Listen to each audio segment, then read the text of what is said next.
recycle, reuse. I'd like to call this committee of the whole meeting together. Would the clerk please call the roll?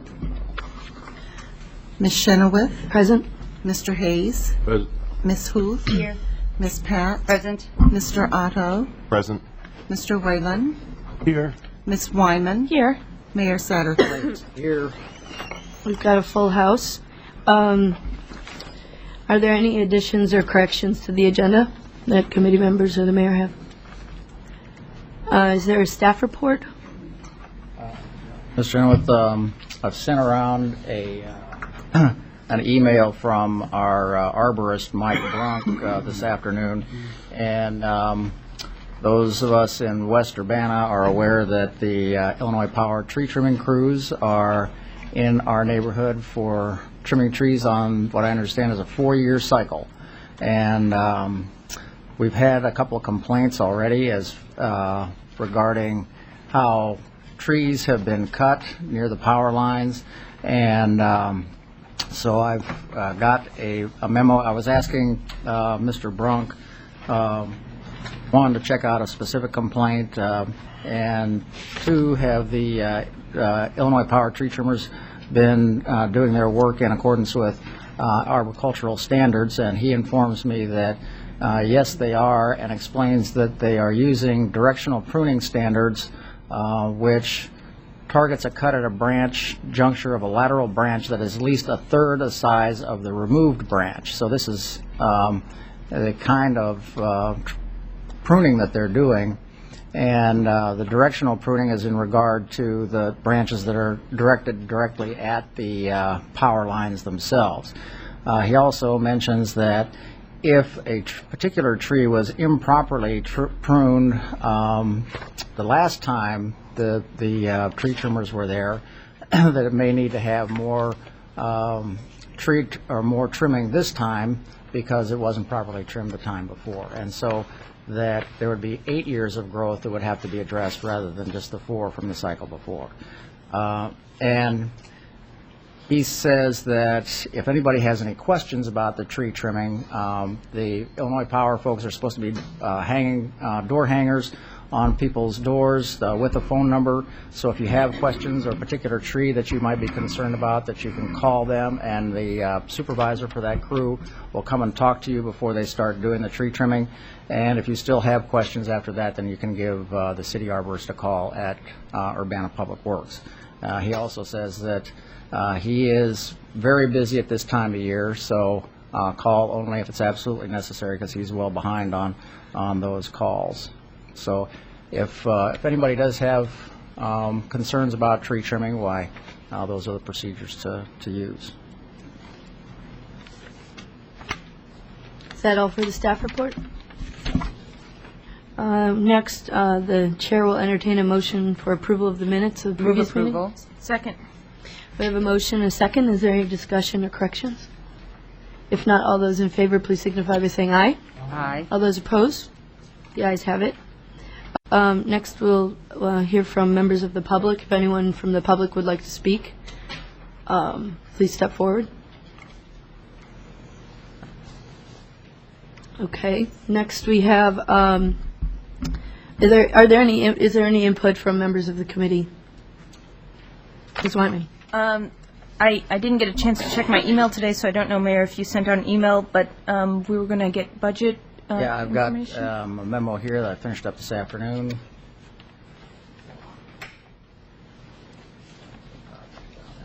That was all my question. Thanks. Any other committee members? I wanted to announce that I did not actually see my packet before this very moment because I did not receive it in the mail. It may have come today, but I came straight from work. So I not sure exactly how we're going to address some of the issues, since I think council members have not gotten it. I was not the only council member not to receive a packet in time. So let's move on to the budget ordinance, which we did know was coming up. Ordinance number 2004-06063, an ordinance approving the annual budget for the fiscal year 2003-2004. Item has been forwarded from the June 7th council meeting for revisions to hear the committee of the whole. I guess I'll open it up for a motion or discussion. Mayor. Well, in this memo that I've passed out, well, a couple of things. One is a memo regarding some of the issues that you brought forward last week, Ms. Chenoweth, and also the replacement schedule for the PEG equipment, which was requested. And I would support dealing with a number of the issues in the following ways.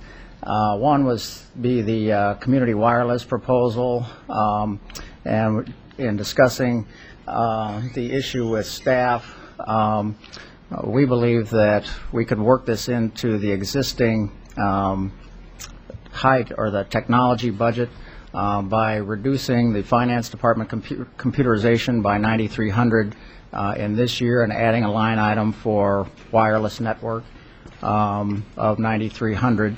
And I've asked our staff to report back to me and the council in the next month and a half or 2 months to resolve issues of process with the wireless network, including the legal issues related to the contracts that we have for our bandwidth, any security issues, maintenance and ownership of the system, participation regulations, portal access, budgeting and purchasing compliance for the hardware and sustainability of the system. So that, then also suggesting that be a 2-year commitment, which would make up the 18,000 that you were suggesting that project would cost. Additionally, the UPTV, again, we met last week. Our staff is recommending keeping the production position at the 3/4 time FTE for the reasons that the production from various outreach would demand that position be kept the same. But if the council is interested in adding an additional outreach component, that we reduce the VERF fund to fund a half-time FTE for the outreach position for a couple of years. Certainly with the excess in the VERF for PEG, that there would be enough to do that. As I was mentioning last week, that kind of a budget would not be sustainable over a long period of time, but certainly for a couple of years that could be done. And the suggestion is to fund that at the same level or the same hourly rate as the current production 3/4 time FTEs. That'd be 12,381 for the half-time FTE. Then the 2,000 for school resource officer supplies, be a line item be created for that and reduce police overtime by the same amount. And for public art, acknowledge that we do a variety of public art funding, both directly and indirectly. For instance, our support of the Arts Council through our EDC and CVB contributions, and our direct public art through capital funds such as parks, streetscape, the farmers market arch, various things like that. And I think it's very appropriate for us to continue to find a place for public art within the existing budget. I do not, however, support allocating general funds at this time for a public arts grant program. And that would be the nature of my suggestion. The recommendation comes not without some reservations that it appears that could appear that there's more than a coincidence that Ms. Chenoweth's proposals fund projects of people that she's very close to on a community basis and a personal basis. And so by setting up a process, we're able to avoid the appearance that these would be funding projects of personal friends of Ms. Chenoweth. And so I think it's important that we maintain the kind of process that we use professionally here at the staff level, so that that appearance is negated. I know that committee members are seeing this proposal for the first time this evening, but I'm wondering if you have questions for the mayor. Ms. Wyman? Yeah, some questions and I guess some comments. I just wanted to first comment that in this last week, there were several people from the community, people who I have nothing in common with politically and actually associate with very seldom, who approached me and said that especially this the wireless clouds, the wireless project that you had suggested last week, they had apparently seen it, I don't know if it was in the newspaper on public access or public access reruns, but they were really excited about it. Several people who aren't in business but say, well, this is a great place. If wireless were available downtown, it would be more of a reason to come downtown. It would be create more of a gathering place for downtown. So not just people who are electronically savvy and understand and have worked with wireless a lot, but people who are just getting into it, and then as well people who are into the computer technology business who work for companies actually out of town, but said that this would be a way to draw companies, that are clean companies downtown, and really create more of a hub and really a draw for downtown. So there's certainly, I heard especially a lot of support for the community wireless proposal for really making wireless available downtown. And again, it's from people who are in the computer business and those who aren't, but who just are starting to use wireless or might use wireless if it were more available, as in the downtown. And then I think also the chance of really being able to spur growth downtown as far as economic growth with businesses, coffee shops, that sort of thing, as well as people living downtown, I think would be greatly enhanced with the wireless proposal that Ms. Chenoweth brought up. I think that's really good. I guess I just have a question with the mayor's response to Ms. Chenoweth's proposal, which was an $18,600 for wireless equipment to set that up downtown, and the mayor's response, which is to take that 18.6 and divide it up so to have it for 1 year and then the next. And I don't know how that would work with wireless, or if it's better to have to set these clouds up now. And so I guess I'm curious from Ms. Chenoweth if there's a response to. I know you're just seeing this for the first time as well tonight, but if there's a response to this, to dividing it up into a two-year span instead of having it 1 year. So if you have a response now, I don't know. Oh, you want me to respond to that? The original thought, you'll notice in the proposal, in the initial proposal, that the desire was to have 18.6 over 2 years and be allocated in the initial year. The only reason for that is to show support for the project. The mayor in his memo, I think, because I don't think the allocation of 18.6 would happen in 1 year. I think it would happen over the course of 2 years. I guess the issue is just whether or not we could do the project in 9.6 if another council in the future decided that this wasn't a priority. But other than that being an issue, I think that it's reasonable to budget monies for this over the course of 2 years. The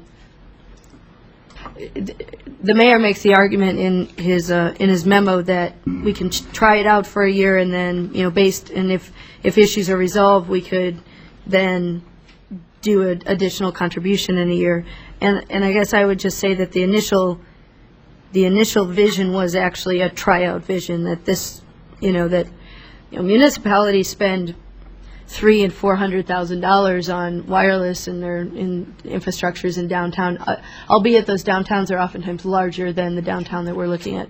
So the 18.6 is just an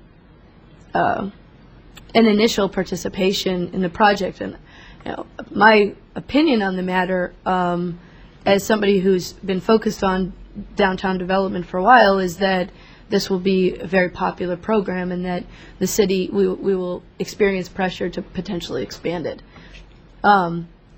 So I think that I'm seeing this for the first time, and I guess I'd like to think about whether or not a first step could be taken in $9,300. I'm inclined to think yes, but I'd have to, I'd calculate the costs of what the various items are gonna cost. Okay.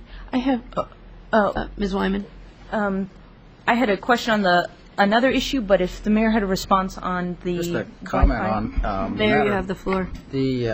If there's, no matter if you put the 18.6 in this year, if the next council didn't want the project, they could take it out or direct the administration not to spend it. So there's, even by putting it in the full amount this year, there's no guarantee that it would be there next year.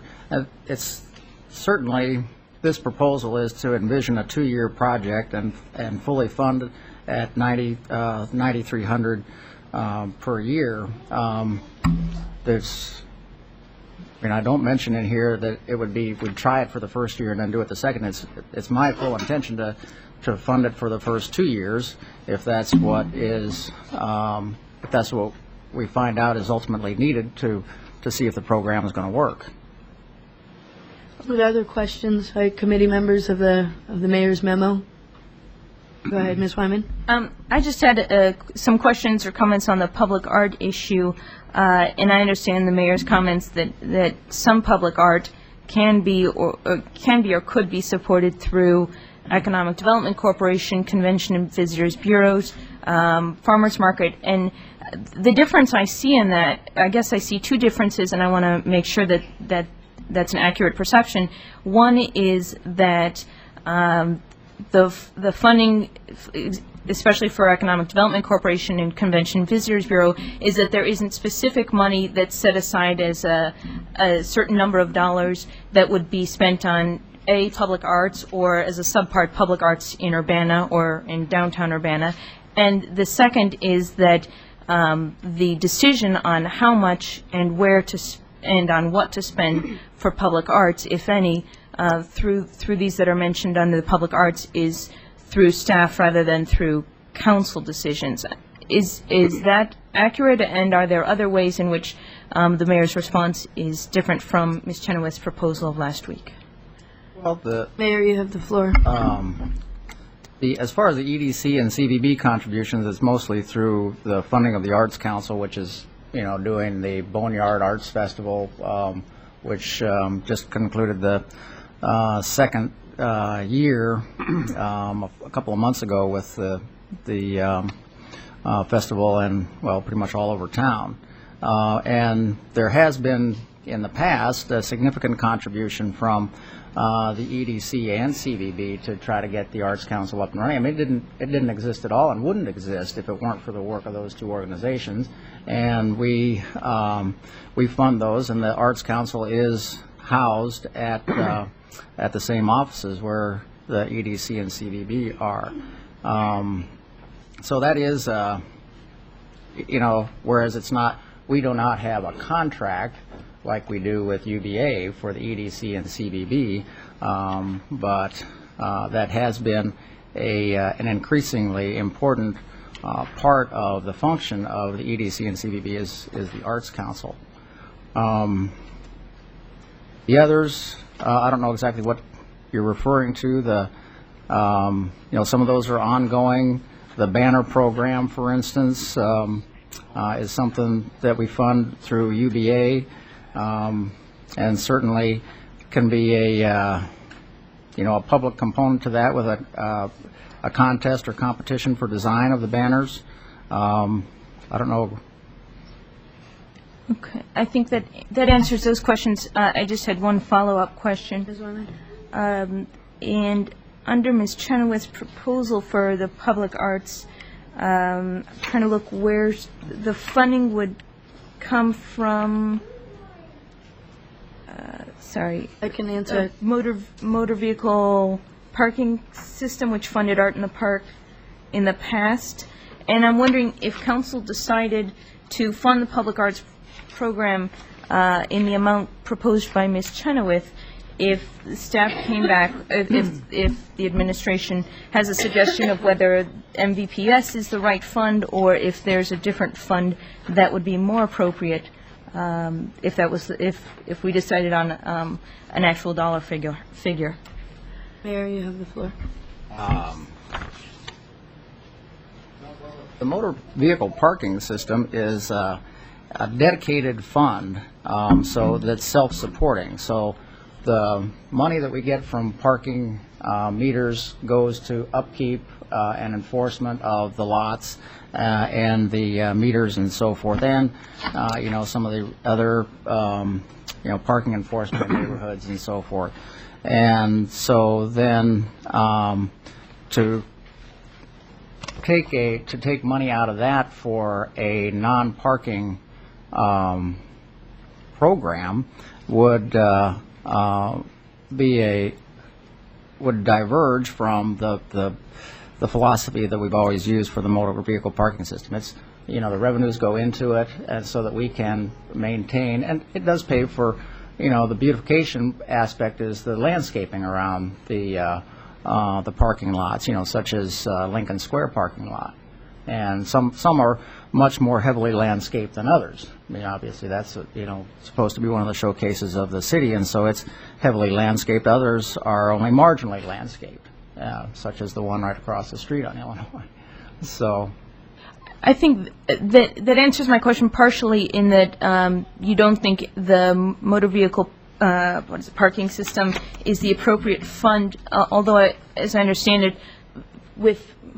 and this was I think before I was on before Ms. Huth and I came on council, that the art that we have over in the parking lot that was funded. But I guess the follow-up question is there a suggestion at this point whether it would come through one of the economic development funds, or what fund, if there was an amount of money that was specifically stated for public art?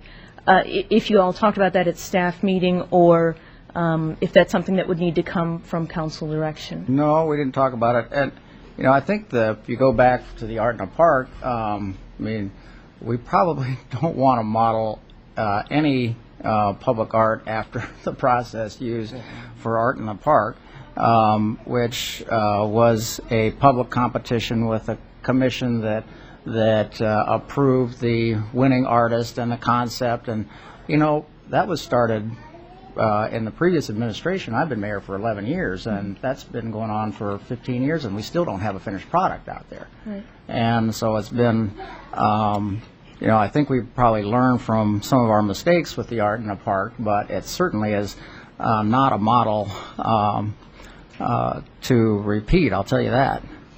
But as far as, if the council wants to dedicate that money, we did not talk about what the appropriate funding source for that would be.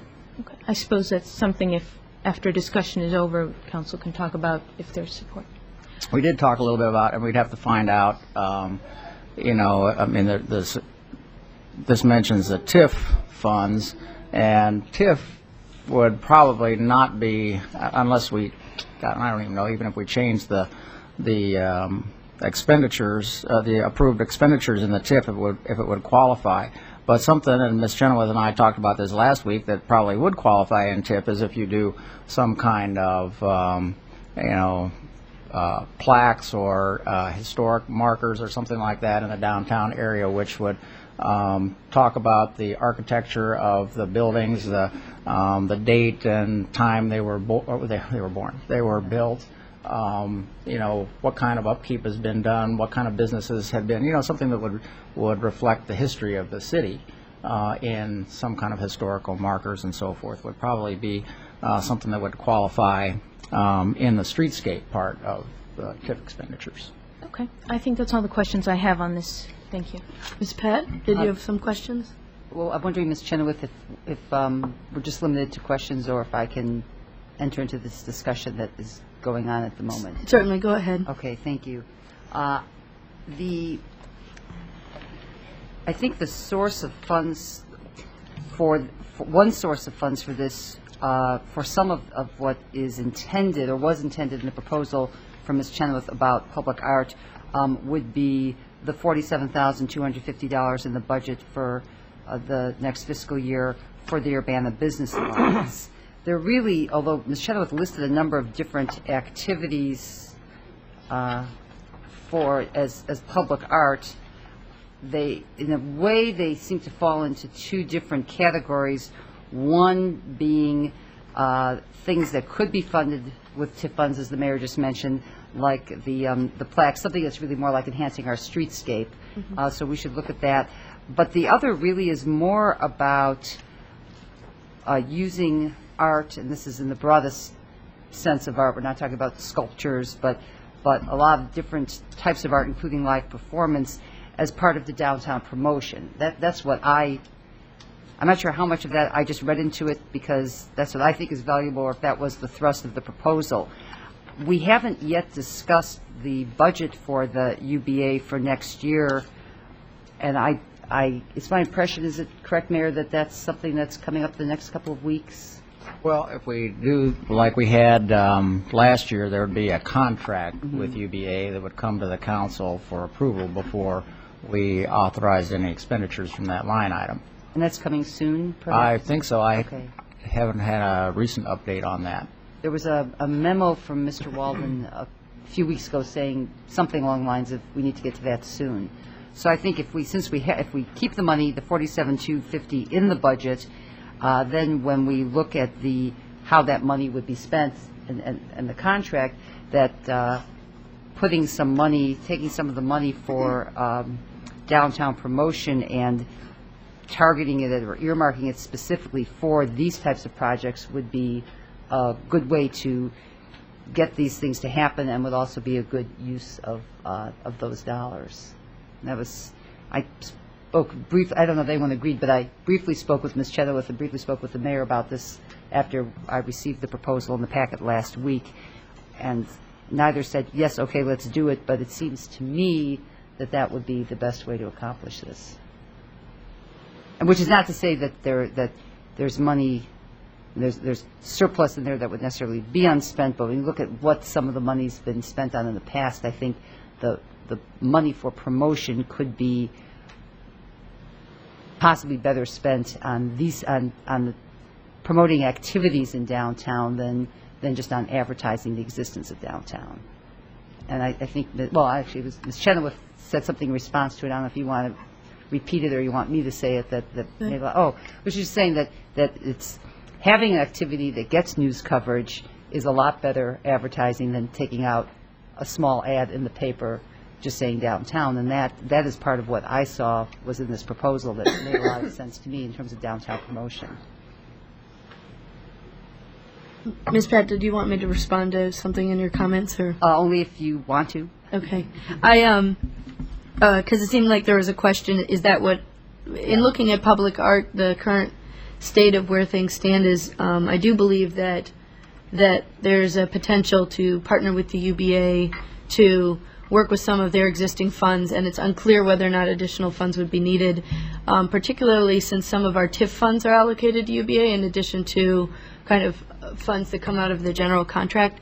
And so I'm in dialogue with them right now. They meet on a monthly basis, so it's been difficult to meet with them in short notice. But I've been meeting with board members individually and need to, before putting a proposal forward to the council, of course, get their sign off from the board, because I would not like to speak for them. But it is the case that at least some UBA board members I've spoken to have agreed that a $10,000 line item to market the downtown might be better spent actually funding activities that would then get positive press for the downtown, and would also, I think, provide a diversity of things in the downtown. And one of the conversations we're having currently is whether or not we would look at a business sponsor in connection with TIF marketing for each thing, so that the business gets has sponsorship attached to a particular activity or event or piece of art. mural project, et cetera, that might come out of that. So without committing an organization to something on committee floor, I just wanted to update the committee members that I am in dialogue with them, and then I think I wanted to hear the response to the questions that we had last night, and then I will continue and get council members some information about an additional proposal. And it may be the case that it actually has nothing to do with the budget, because we're not increasing any budget line items to make this happen. So it's not clear whether or not it's a budget issue, will be a budget issue.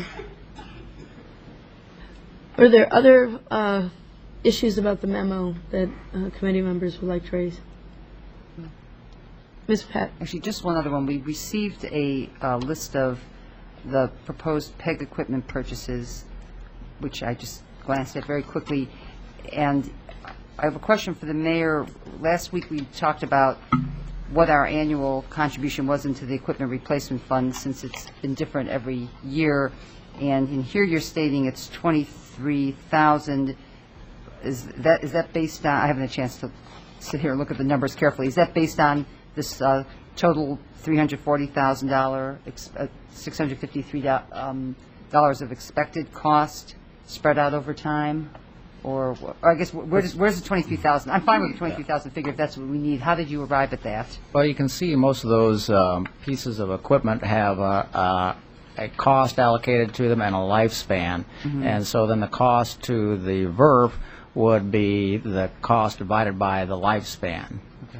And so it's, where the quote-unquote surplus is in this VERF fund is a couple of those big ticket line items for the council chambers, technology improvements, and for the school district, their board chambers improvements.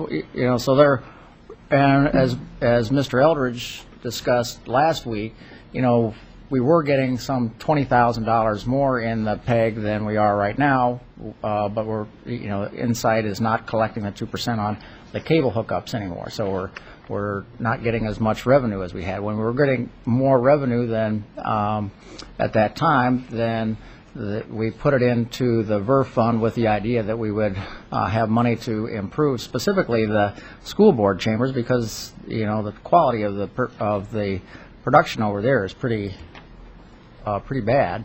And so, but the discussion with the school district right now has been on hold as they deal with some of their technology issues. And then the other one, the 75 for the council chambers, is to upgrade as needed here. But clearly those are just estimates without going through a specific proposal of what kind of equipment is going to be where. And those would undoubtedly be the ones to be reduced to fund the half-time outreach person.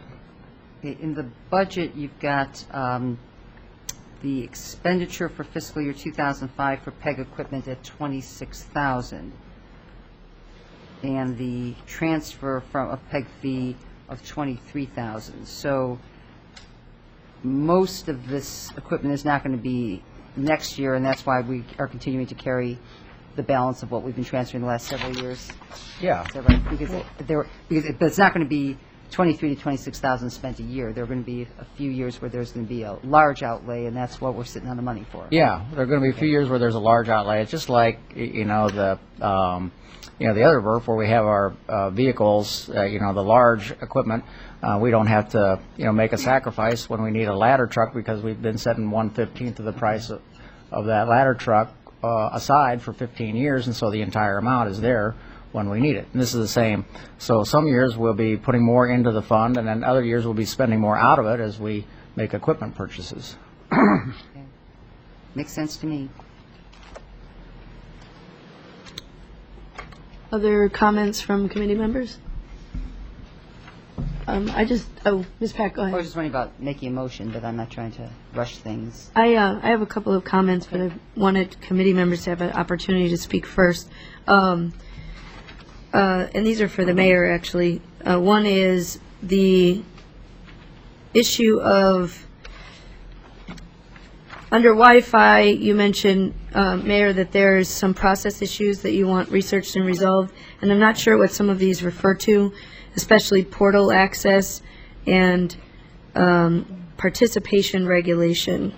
I don't know what those things mean. Some of these First were. page. Yeah. Well, the portal access, from what I understand, is how the thing, I mean, it's more the hard wiring of the thing. How is it wired up, and what kind of technology and what kind of hardware are going to be purchased for it. And which was the other one? Participation regulation? Staff was helping to put this together, so I don't know if participation, I don't know where the nodes would be, if you'd need participation from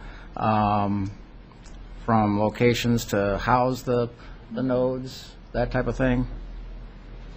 Okay.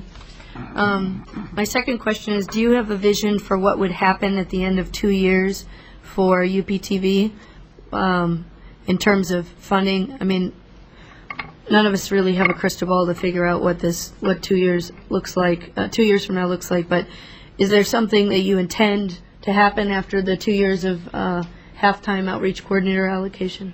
Well, I think it would be evaluated at the time. One of the points that was made in our staff meeting was that, the more outreach you do, generally the more need for production capability there is. So if you have more people using it, then you need a person to be able to show them how to use the equipment and editing and so forth, if they're actually producing their own material rather than, just sending a pre-recorded tape into the UPTV coordinator. And so it's, just taking a look and see, what kind of outreach has been achieved, who's been active, and what kind of needs are there going to be in 2 years. But again, with assuming that the revenues are going to be much as they are right now, then we're not going to be able to sustain the level of staffing at 0.75 FTE for production and 0.50 for outreach over the long run. Now, if we reduce, this would be for 2 years, it'd be about $25,000. So that would be reducing that VERF fund by that amount. Okay, and then just a comment. The mayor made a very, very serious charge in passing when discussing these budget items, and I want to point council members to my initial proposal on the Wi-Fi issue. Council members, of course, know that I've been involved with that project, although I'm not a member. And the initial proposal states very clearly that, if anything, the city of Urbana is receiving free volunteer time from the Community Wireless Project, and just like any private entity in the community which can purchase equipment and join the network, the city is taking advantage of the wireless project's existence in being able to have something that would not be able to happen without the Community Wireless Project. So to make it very clear to the public and to committee members, if anyone is being taken advantage of, it's the Community Wireless Project, which I think has been generous in offering to tutor and provide advice and technical expertise to city staff. So all of the equipment that is purchased will be city-owned equipment. It will be maintained by the city, it will be controlled by the city, and it will be used to deploy wireless in locations of the city that are priorities for the council and have been stated priorities over at least the last 3 years that I've been here in terms of downtown development. So I don't know all of the others proposals, one being a UPTV outreach coordinator. There is no person selected for that will go through a normal hiring process, and then school resource officer supplies is something that came from members of the police department, and then of course public arts would go to would be a competitive process in which artists would pitch to achieve the goals of the downtown plans that we have put forward, And it may be the case that members of this committee would have friends who would pitch for those. But I don't think that, but given that the committee, at that point, people can exempt themselves in terms of allocating funds. But that's the case for every single person sitting at this table, including the mayor, unless you have no artist friends. But most of the people I know actually know artists, and there are a lot of artists in Urbana, thank God. And so they will be, hopefully, we'll be able to put a program together that will take advantage of the amazing talents that we have in our community in terms of arts, both visual arts, performance, theater, music, and be able to fund those talents, much like cities across Illinois and across the United States do. In fact, I know council members have heard this before, but I've been chastising the city for 3 years now, and I've been chastising Champaign, Rantoul, Mahomet, the park districts, et cetera, for not having dedicated revenue streams for the arts. We're actually one of the only cities in the state of Illinois that is a university-based town, which has a lot of artistic talent, that does not have a dedicated revenue stream for public arts. So we are way behind the curve on this, folks, and this year it does not make sense to establish that dedicated revenue stream simply because the future of our budget is very uncertain. And so I think that the approach that I put forward is I think in some ways, unfortunately, extremely conservative approach, looking at ways in which we can already use funds that we've dedicated in the past for the downtown to fund more imaginative initiatives than the kind of standard marketing and advertising efforts that in my humble opinion, have not been anywhere close to successful compared to what can happen when you really harness the talents of a community. So I want to make that clear, and I'm certainly happy to take any questions about that. Ms. Wyman? I just want to echo some comments and about your proposals and about the budget, I guess, in general as it's proposed. I think that with the proposed changes that you've made and for increased funding for the school resource officer, for the police, that helps to continue to meet the needs of the city, which is to provide for the public health, safety, and welfare, and this certainly helps to provide for the public safety, especially young people in our high schools and our high school and junior high. Or, the UPTV funding that helps for outreach, I think, also helps to go to public health as far as outreach and making our community really more of the community it should be, rather than just having UPTV be programs of just the council or just the administration.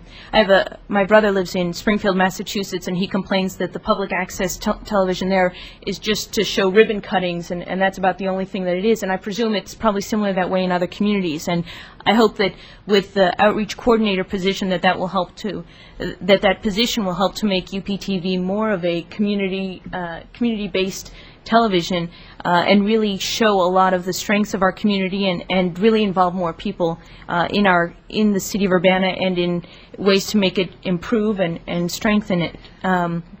And of course, with the equipment for the Wi-Fi hotspots in downtown, I think that continues to build on the council's downtown proposal or downtown plan that was passed earlier this year, and that is proposed to be updated every year. And I think that this really will help to kick it into gear. And I think that as well as public art can really help the downtown. So I appreciate these changes, and I think that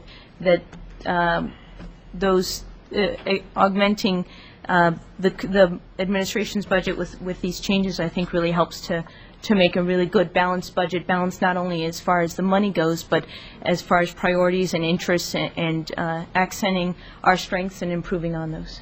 Thank you. Ms. Pat, did you have your hand up? Well, when it's time for motion, if there's more. Mayor, did you have a response? Just one additional thing I forgot to mention in the memo is with the wireless, The way that that staff was proposing to do that is to delay replacing one of our servers, and they think they can get a little bit of extra life out of it. But if for some reason it becomes too difficult to maintain and repair and keep it running, then we would probably be back for a budget amendment if we need to replace that money in the city computerization fund. So it's, we try to do the best we can as far as estimating the life expectancy of this equipment. We think we can squeeze a few more months or years out of this, or a year out of this equipment. But if not, we'll be back and let you know. Mr. Otto, go ahead. Oh, I was just, I move approval of the amendments as proposed by the mayor. Second. We have a motion and a second. Mr. Otto, could you clarify what the motion is? The motion is to amend the budget to provide the expenditures as described in the mayor's memo, namely $9,300 for community wireless proposal by adding a line item Wi-Fi at $9,300 and reducing the finance department computerization line item by $9,300 by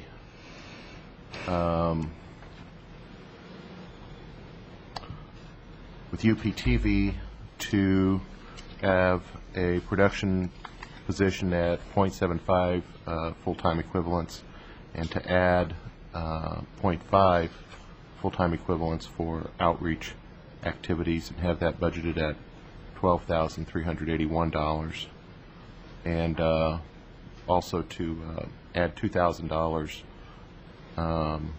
well, actually, no, to reduce the police patrol overtime line item by $2,000 and add a line item 200 entitled SRO Supplies and Materials at $2,000. Does that clarify it? Yeah, so you're basically making three changes to the three areas. Yeah. Okay. So we have a motion and a Second. second. Is there any discussion? To clarify that motion, Mr. Otto mentioned the production position in UPTV. That one's in existence already. So the only change would be to add the 0.5 FTE for outreach at the 12,381. Yeah, that's what I intended to say. I'm sorry if I wasn't clear in describing the motion. We have a motion and a second. Any further discussion? Could we get a recorded vote? Certainly. I have a point to make, which is that I support the motion as made. It's pretty much exactly along the lines, at least with the three items that the motion is about, of the proposals that I originally made to council. Although Wi-Fi is broken up over 2 years, but that was the original proposal, was to have a 2-year allocation. The one change is just the amount for the halftime outreach coordinator position, and I want to mention that the production position and the mayor's proposal is to fund this position at the same hourly rate as production position. I want to point out to committee members that that's a production intern position. It's actually, if you look in your budget, it's called a production intern position. It's and I'm not sure if I'm a little concerned about setting an amount up for a halftime position that may set a position up for failure by not funding it to the extent that it needs to be funded. I certainly think that the amount that the production intern receives is in accordance with production interns, but I'm not sure where the number for an outreach coordinator came from other than a production intern, but it's a different number. So I guess this is perhaps a question to the mayor. Is it that you're thinking an outreach coordinator is the same thing as a production intern, or where did you get the number $12,381? And that isn't, part of that money goes to pay for taxes, et cetera. So what is the hourly rate that we're looking at for that position? Hourly rate would be I didn't calculate the hourly rate, it was just a percentage of the production. So it's 2/3 of the amount for the production. You know, since it's 0.75 and this is 0.50, so it's the same hourly. I don't know what it would work out to, probably around $10 an hour. $10. If 12,381 is for a half-time person, then that's about 24,700, and that would be about $12 an hour. 12, I don't think it would be $12 an hour, including employee taxes, and did you? That's just a rate of, if a person makes $24,000 a year, it's $10 an hour, I mean, it's $12 an hour, et cetera, but, so that would be, how much, what comes out of this besides, Social Security, there wouldn't be IMRF because it's a No, part-time position, there'd there be- wouldn't be health, Yeah. all right, so, It'd be Social Security and the, I don't know. yeah, the 7.65%, right, so, all right, so 24/7 times 82%. Like it's probably $10 to $11 an hour or something. Yeah, that sounds right. 11. So given that there's a motion on the floor, I would like to propose an amendment to the motion, which is to amend the UPTV line item to $15,000, which is the original proposal, and that would allow us to hire someone at halftime and look at potentially paying them. That would give us a chance to actually look at what outreach coordinators at public access stations are gaining and set a salary that is competitive so that we're able to get somebody in there who can be effective in that position. So that's my amendment to Mr. Otto's motion. Second. Do you have an Could you amendment? restate the amendment again? So the amendment is that the UPTV halftime outreach coordinator position be a line item in the budget at $15,000. We have a motion and a second. Is there any discussion? Mr. Otto? I would just say that I think, at least in my mind, I'm not sure how well-defined this job is. It's a half-time job, and $10 to $11 an hour, while that's not a professional salary, you're not going to, be recruiting nationally for somebody for a half-time job. It's an opportunity to have somebody who's enthusiastic, has a lot of drive, and is willing to contribute a lot, and to compensate them something for what they'll do. So I guess I would say I don't think it's unreasonable to consider it as an intern position.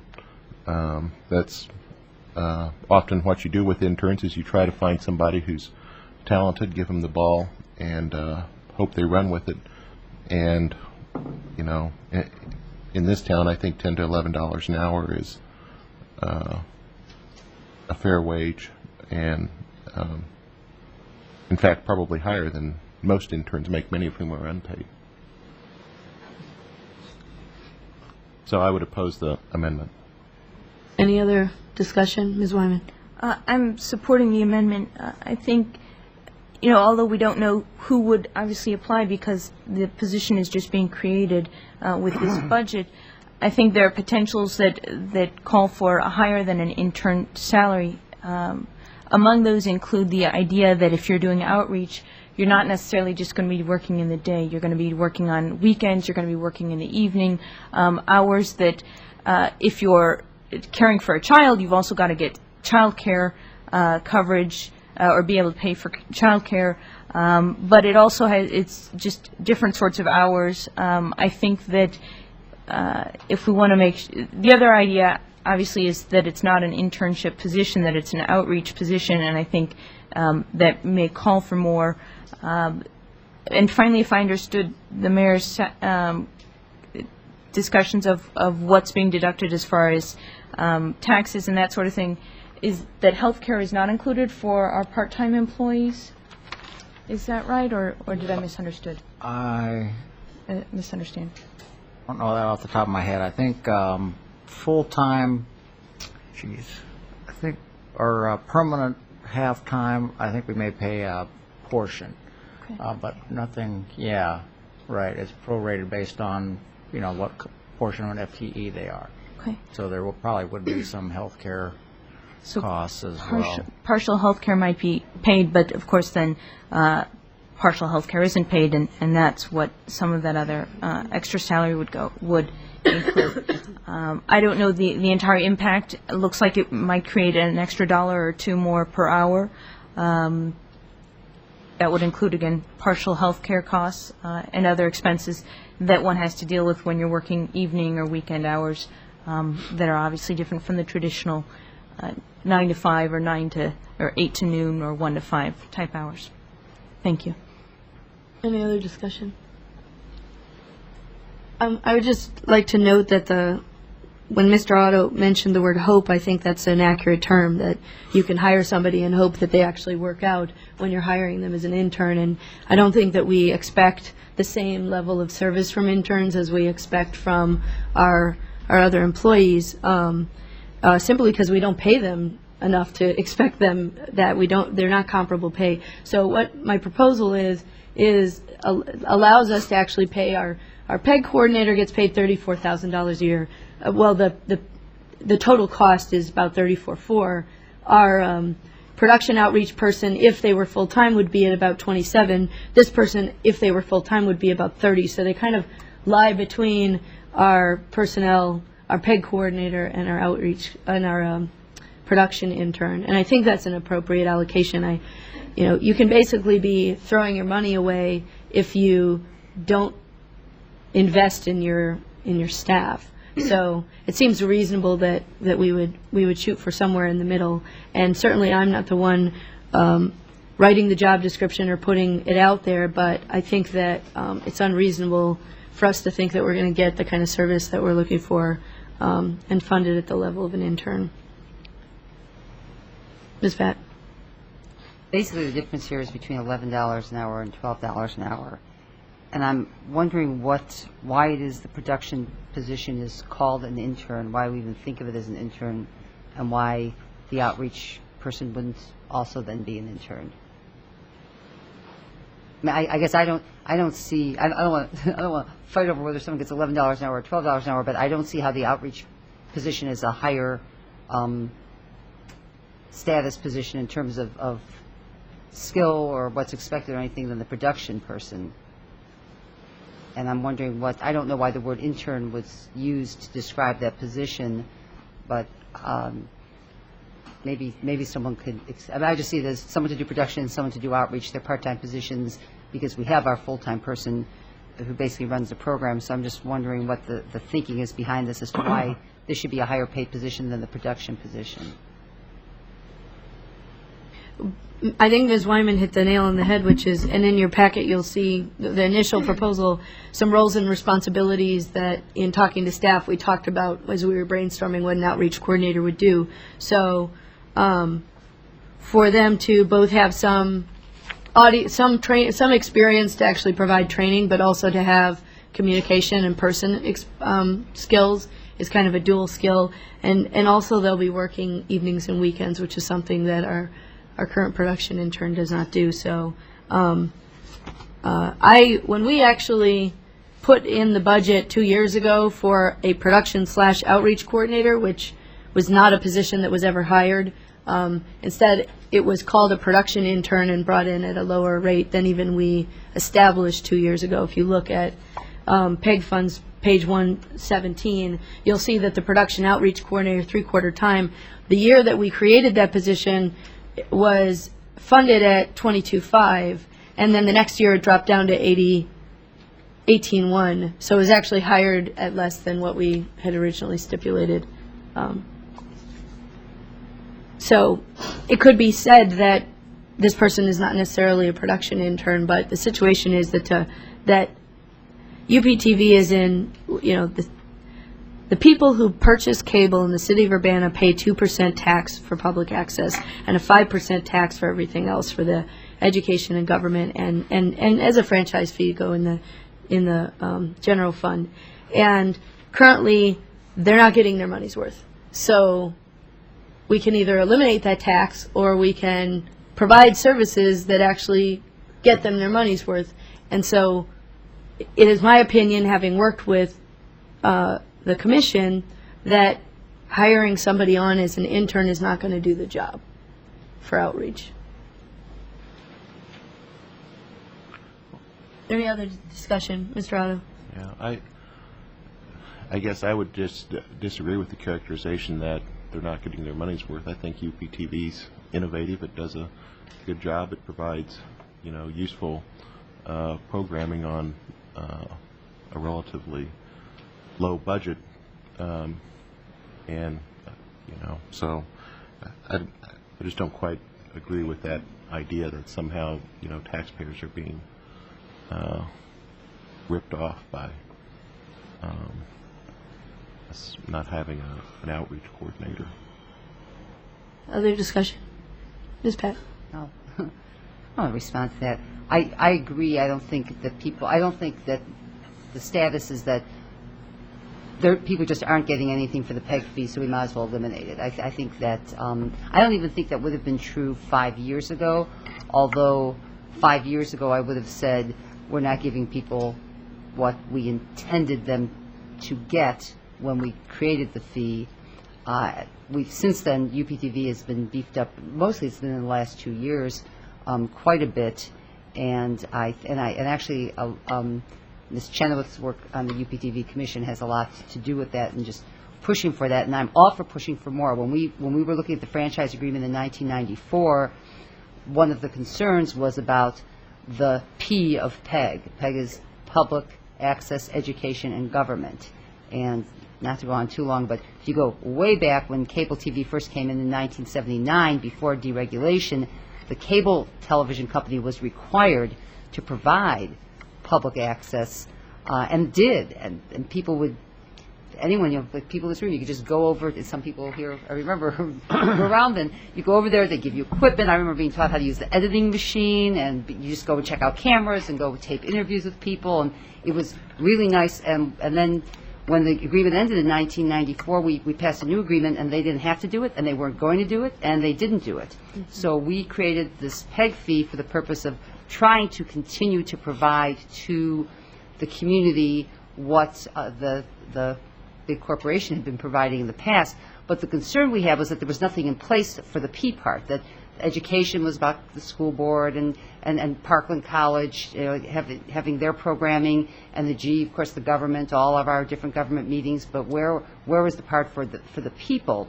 And that was really slow starting, and not a lot was going on. So I do support the efforts to keep trying to beef it up more, to make the best use we can out of this, our local television station. And also put in a plug for Cliff Singer, really pushed hard to have the public access channels be low on the numbering. And at the time, people were saying, "Oh, no, folks are just going to surf; it won't matter." But I think most people's experiences, they turn on the TV and they start on the CBS affiliate. They start on Channel 3, and as you go between the three networks, you pass through stations 5, 6, 7, 9, and that is what gets a lot of the exposure for all these programs. And people say, "Oh, I saw you on television." I don't think it's because they sat down and tuned into the city council meeting. They were flipping the channels, and they either saw someone they knew or heard a word that, "What's this about?" It's something that was of interest to them.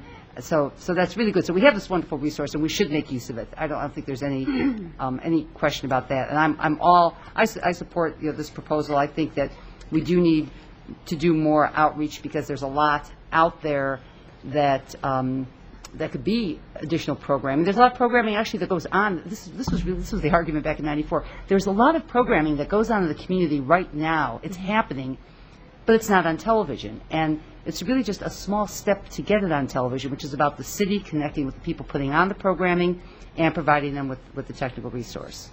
So I'm all positive about that. And like I said, I don't want to quibble about a small amount of money, but I still don't see why the outreach position should get paid more than the production position. In terms of, it's a small amount, but just in terms of I guess skill, talent, who you're trying to attract, I'm just not I'm not seeing it, because it's such a small dollar amount difference. It seems to me that, I suppose I could say it doesn't matter, but it also, it's not like we're talking about the difference between hiring a person to a full-time permanent staff position of 30,000 or hiring a part-time employee to work mostly nights and weekends. And if we're hiring a part-time employee working nights and weekends, I mean, everyone should get paid more money, but $11 an hour is a lot more than those types of jobs pay. So I don't know if anyone can answer more specifically. I mean, maybe I'm not understanding what the production job is. Does that not involve any technical skill or experience? The production intern position is basically somebody who edits tape that person may have shot or may be shot by the coordinator, UPTV coordinator. And so, yeah, certainly it's a certain level of skill because you have to know how to use the equipment. I guess the one issue, when you say it's a small amount of money, that's where I guess we disagree. I think if you ask anybody in the audience if they'd like, the difference between what they make now and $1 more, that's significant, especially since we're looking, there are many people in the city who aren't necessarily getting $1 more raise. And many people in the community, I think the U of I has had a hiring freeze for several years now. I mean, a salary increase freeze for some people. Was the yearly contract folks for a while. So you're saying it's a small amount. I'm saying it's not. But I think that I know when I came up with this figure, I can tell you where I got the figure from. The figure came from looking at what does WILL pay their outreach coordinator? Well, we should probably not pay that much because university is doing better than we are, so we'll go a little bit lower than that. What is, and I looked at a couple of different places and then halved it. So that's where my number came from. And it didn't come from looking at what our current salary was. If you'll notice that actually 2 years ago I proposed $22,500 for the production intern. So I thought, actually, I wasn't calling that person an intern. I was calling them a production and outreach coordinator. But it is now being called a production intern throughout the budget, and it's been lowered. So I can't argue for why that number got lowered. What I'm saying is, in terms of being competitive with what I've seen, that's where my number came from. Is there any other discussion? If not, to clarify to committee members, we're voting on the amendment that I have made to the budget amendment that Mr. Otto has made. So it's an amendment on the amendment. All those in favor signify by saying aye. Aye. All those opposed? No. I believe that, I think we'll need a roll call because Or we could do a show of hands if you prefer. show of hands. All those in favor, please raise your hands. All those opposed? Okay. I believe that we've got a 3-3, so it fails. 3-3. So next, we're back on the main motion, Mr. Otto's motion, which is the initial motion presented. Is there any discussion on the initial motion made? What? Any discussion on your motion? Okay. All those in favor signify by saying aye. Aye. All those opposed? That carries. I'd ask for a roll call on that. Could we just go ahead and have a roll Oh, call? yes, I'm sorry. Could we have a roll call on the vote? Ms. Chenoweth? Yes? Mr. Hayes? Ms. Huth? Yes. Ms. Pat? Yes. Mr. Otto? Yes. Mr. Whalen? Yes. Ms. Wyman? Yes. That carries unanimously. Next, we have discussion on the main motion, which is the budget. Is there further discussion? Ms. Pat? Thank you.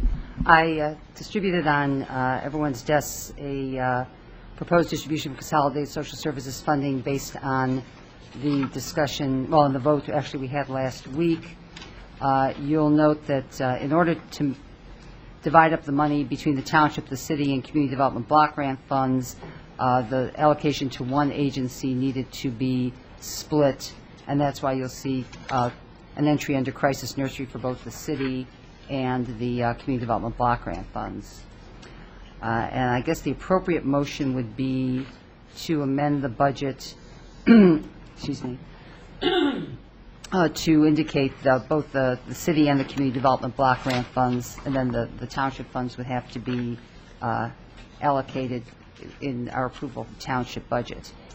So I move that the budget be amended to show to expend $9,000 for Women's Fund, $4,760 for Best Interest of Children, $2,500 for the Champaign County Court-Appointed Special Advocates, $11,600 for Champaign County Healthcare Consumers, $2,500 for Operation Snowball, $1,000 for the Conservatory of Central Illinois, $5,400 for Crisis Nursery, $5,000 for Champaign-Urbana Public Health District, $18,500 for Don Moyer's Boys and Girls Club, $9,800 for Eastern Illinois Food Bank, $6,400 for East Central Illinois Refugee Mutual Assistance Center, $42,500 for Family Service of Champaign County, $8,000 for Greater Community AIDS Project, $4,500 for Homestead Corporation, $6,500 for PACE Personal Assistance Program, $5,000 for PACE Home Ownership Program,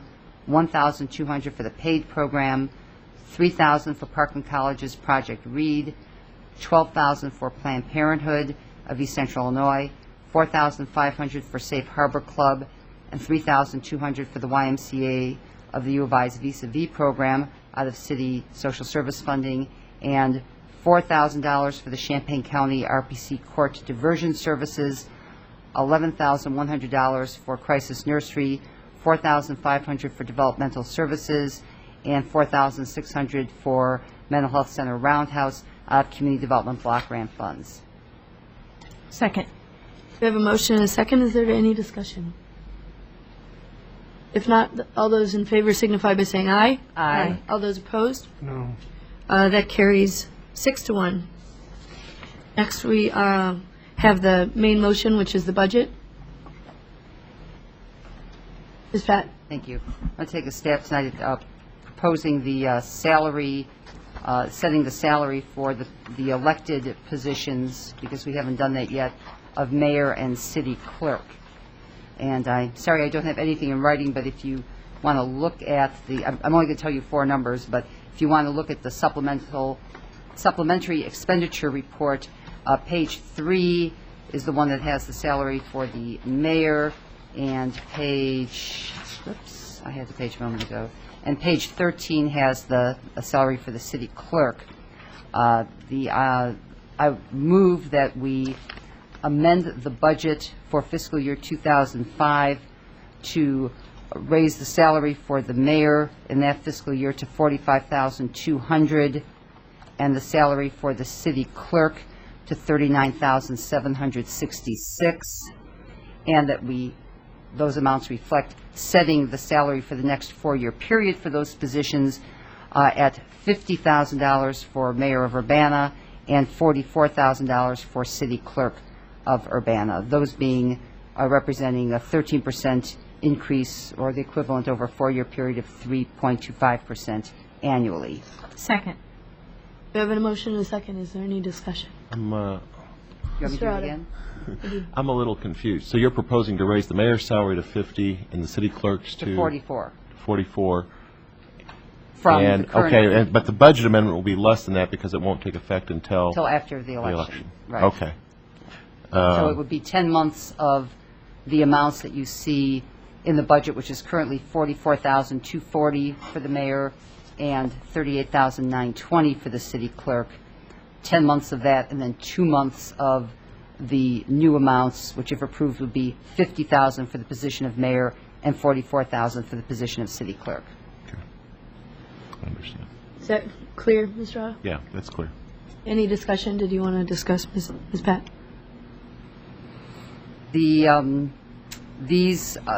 particular elected positions require a person to forego full-time employment, and in order to hold the position, so the salaries should be raised each 4-year period, so that persons of any income level would be able to run for, and if they won, hold the position without severe financial hardship.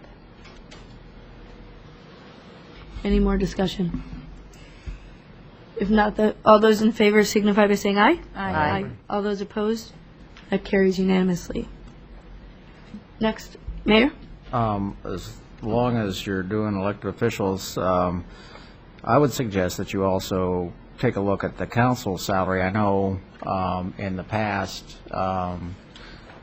council members, particularly ones that in the past who have had young children, have found it that the council stipend has not even covered babysitting costs for the yearly period. And and I don't believe that council has increased the council stipend for a number of years, and so it would probably be appropriate to do that, because I know all of you council members spend a lot of time on city issues. It demands a lot of attention. It demands a lot of responding to public inquiry, just a lot of demands altogether. And I think, what is it now, $3,800 a year is a token amount, which I think ought to be increased. I don't have a specific amount to suggest, but as long as you're talking about round numbers, something around $5,000, which would be a $1,200 increase, would certainly not be inappropriate. Mayor, are you making a motion, or? I'm not able to make a motion. Oh, okay. Mr. Hayes. The last time this conversation came about, there was only 2 council members who thought that the council members should get a pay raise, and that was myself and Mr. Whalen at that particular time. Well, if you look at the normal routine of what the council members have to go through, usually scheduled for 48 meetings, council meetings and committee meetings a year. That's not counting other kinds of participation within the community and community groups. And it's been 12 years since any of the council members got a raise, as far as I know. I don't know what happened before then. I understand they didn't get too much of a pay raise either. So if we give ourselves $100 a year pay raise for the last 12 years, that would bring it up to the amount of money that the mayor suggested, $5,000, which is not a lot of money for the time put in. So you have a lot of people who don't feel like the council is getting anything, and a lot of people feel like the amount of money they're getting deserves to be better. Now, we do not have the people in the community who come to the council meeting on a regular basis and talk about good government. The last person who used to come to the council meeting and talk about good government on a regular basis and tell the council members that they needed help and they deserved a pay raise was Mr. Earl O'Shea. And Mr. O'Shea is no longer with us, but his memory lingers on. And so I'm carrying on in Mr. O'Shea's tradition, saying that the council members need a pay raise. And I move that the raise be from $3,800 per year to $5,000 per year. We have a motion. Do we have a second? I'll second it. Motion and a second. Mr. Otter, would you like to Yeah. comment? You know, it's one of those things that is, it's always an awkward position for elected officials to vote for a pay increase. It looks unseemly, and there's a reason for that. But it's also a fact that, you know, you look at the quality of public officials that you get in jurisdictions that try to skimp on this, and the example that immediately comes to mind is the Texas legislature, where they pay their legislators something like $12,000 a year for what is essentially a full-time job. And I had the privilege of working for a number of months with a former staffer of the Texas legislature, And, you know, it's not a pretty picture, either the quality of the people that they get or the things that they do once they're there. They're very beholden to the other sources of income that they may have, which are all too often lobbyists. And while this is not a full-time job, it's a job that requires a very real, a very substantial commitment in time. I often have to take off work early to attend meetings, and for somebody who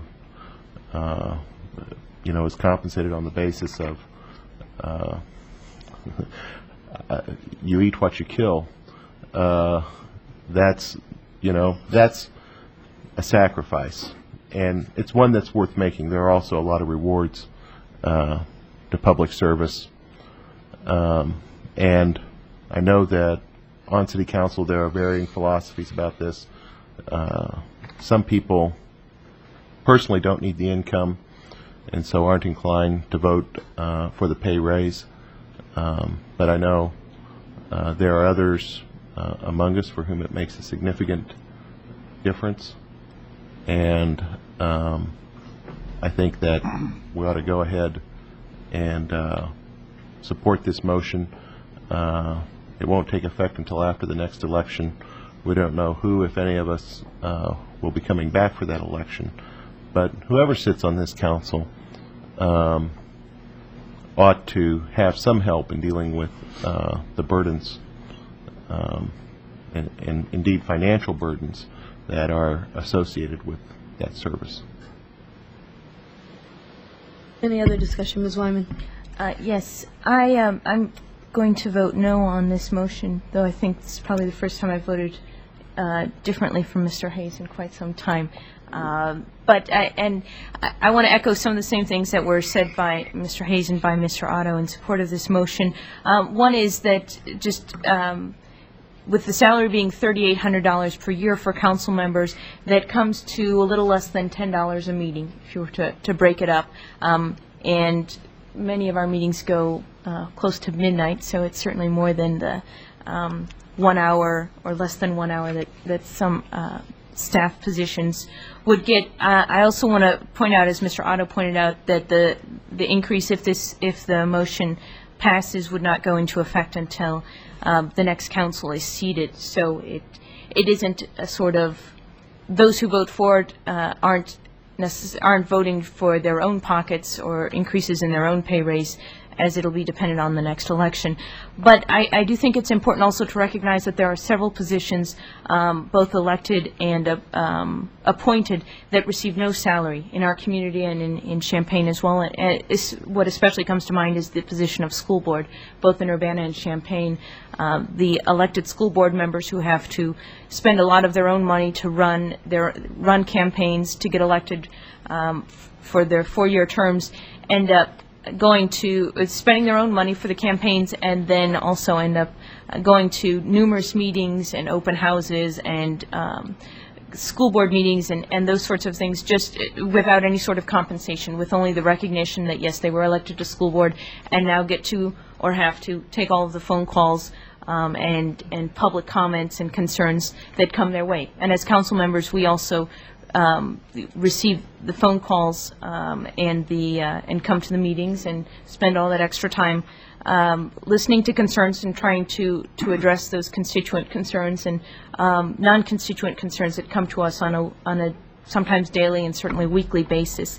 But I think that in these tight budget times, I'm still not convinced that that an increase in the salary from less than $10 per meeting to right around $10 per meeting or so is something, as small as the increase is something that I'm ready to vote for. And if this issue comes up again next week and there are constituents or others who come to me and can convince me that it is necessary and important, I may change my mind, but at this point I'm not willing to or ready to vote in support of this motion. Thank you. Any other discussion? Mr. Whalen? 4 years ago, when we discussed this, Mr. Hayes and I voted for it. We were the only two that supported the idea. It hadn't been increased for, I believe, 2 terms before that. And so this has been the 3rd term. And that has, it didn't really bother me that much. The income is not essential to my living. However, I think the time we spend is not only that at these meetings, 3-4 hours. We spend time with neighbors. We spend time going and visiting sewer problems, street light problems, traffic problems, and frankly, that's where I spend most of my time. And I must say that in the recent past here, I've been ill and having a variety of problems that have impaired my attendance at meetings, and you've been very gracious. I still have people calling me, and then I'll call, like today I talked to Jim Kelly about a problem a person's having with their sewer, and Bill Gray, I talk to Bill frequently. And those things take time. Plus, perusing all this information that we receive from staff takes some time. And I know that a lot of you folks work very diligently at this. I would say, for example, this work that Ms. Pat has done on this social service agencies is just very time-consuming. She's done a marvelous job. Ms. Chenoweth, in your proposal for the Wi-Fi, being so thorough and explaining your reasoning was very time-consuming, writing all that copy. Ms. Huth, with her work downtown, trying to get things going in certain circumstances.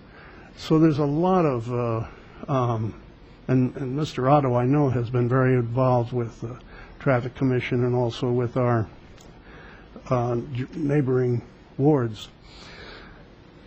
And the reason I supported this last time, this is a rather prolonged explanation, sorry, but the reason I supported it last time was because I think we need in this council people who work for a living, people who are everyday, I mean, just not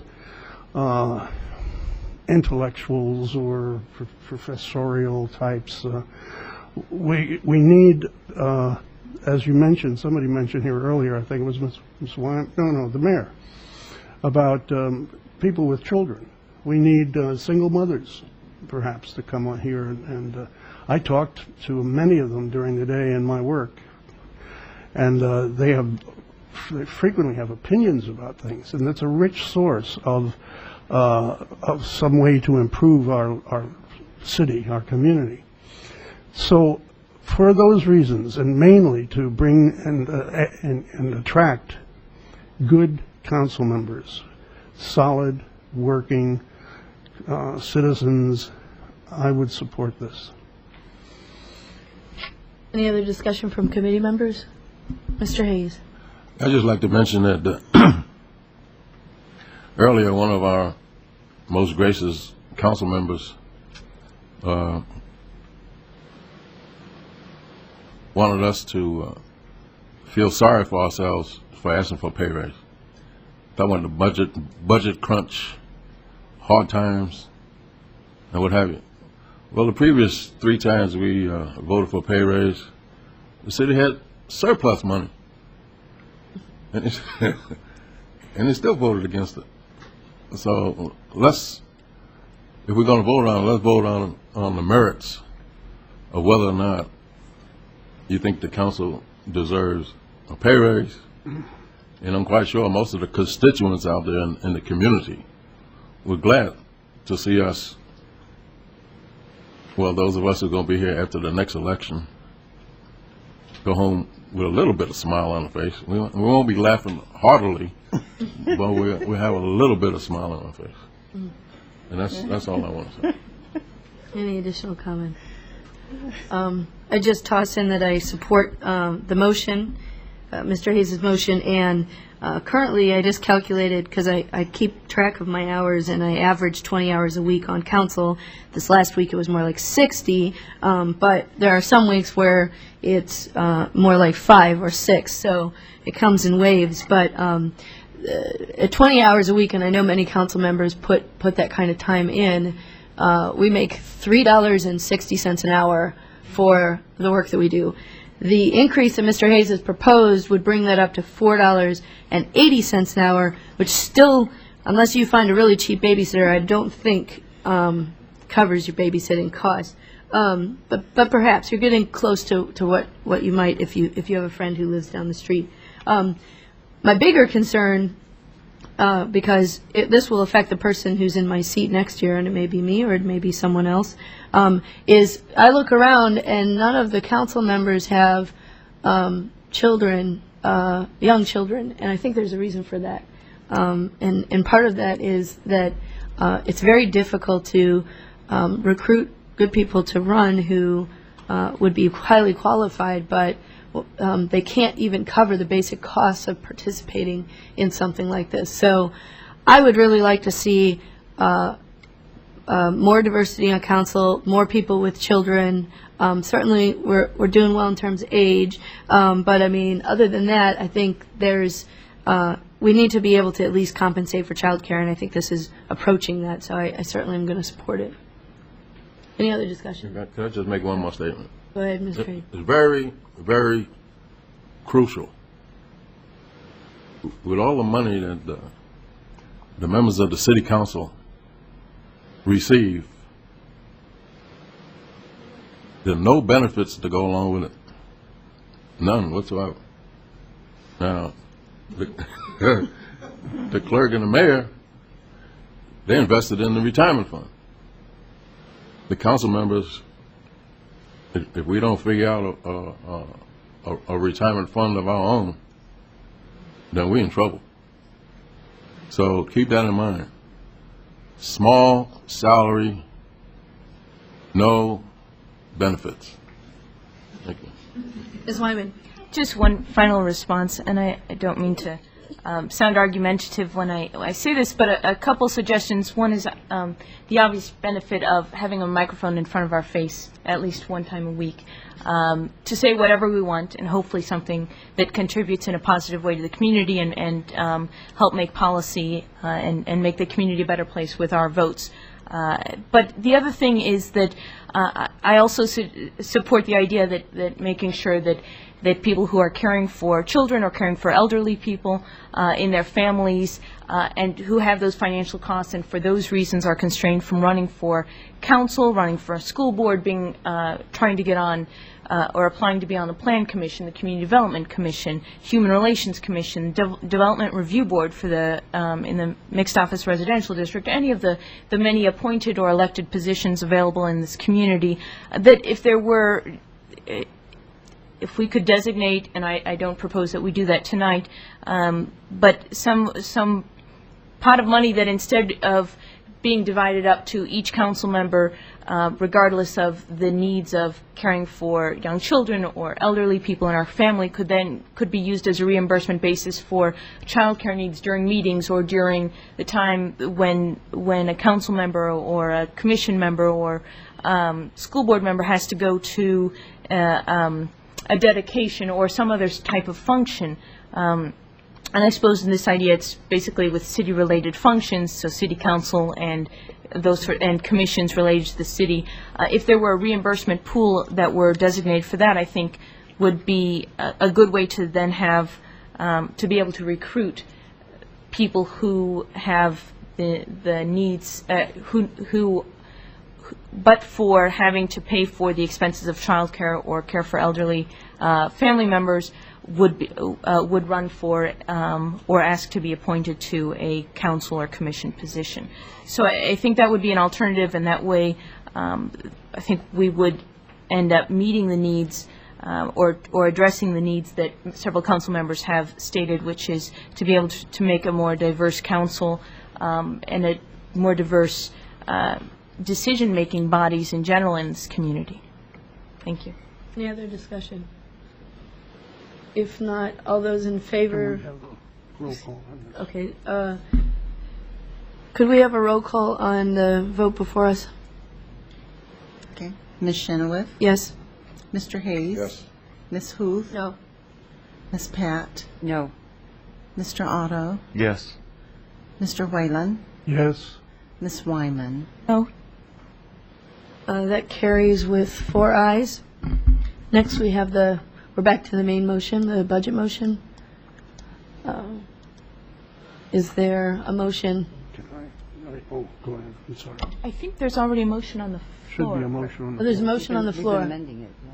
So we're finished amending at least the outstanding amendments that people have mentioned. Are there any additional amendments that people would like to make to the budget amendment, to the budget motion? Mr. Whalen? As per my usual interest, I didn't mention this during the time that of the social service agencies that Ms. Pat listed. Again, I must commend you, Ms. Pat. This is a wonderful job you did. It's not an easy thing to do, but boy, you put all that stuff together that we gave you, and it really is. But in going through it, I did not include Planned Parenthood in my contribution simply because they perform abortions. And so therefore, I would make the motion that we do not include Planned Parenthood in our allocations. There's a motion to remove Planned Parenthood from social service allocations. Is there a second? Ms. Chairwoman, Madam Chairwoman, Yes. I'm going to go ahead and second this for the purposes of discussion. In fact, I voted for a higher allocation for Planned Parenthood, I believe, if my recollection is correct, than is actually here, but I think Mr. Whalen is entitled to have a vote and discussion on his issue, and I'm fully prepared to run on my record of supporting Planned Parenthood. So I will second this for the purposes of discussion, but of course I will vote against the motion when it's put to a vote. So we have a motion and a second. Is there discussion?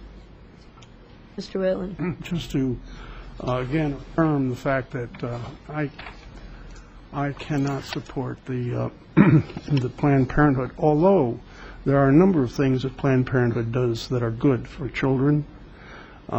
With the girls, the program they had for girls that were at risk, those are commendable, and I wish that I could support them in all of that they do. It's like so many of these agencies.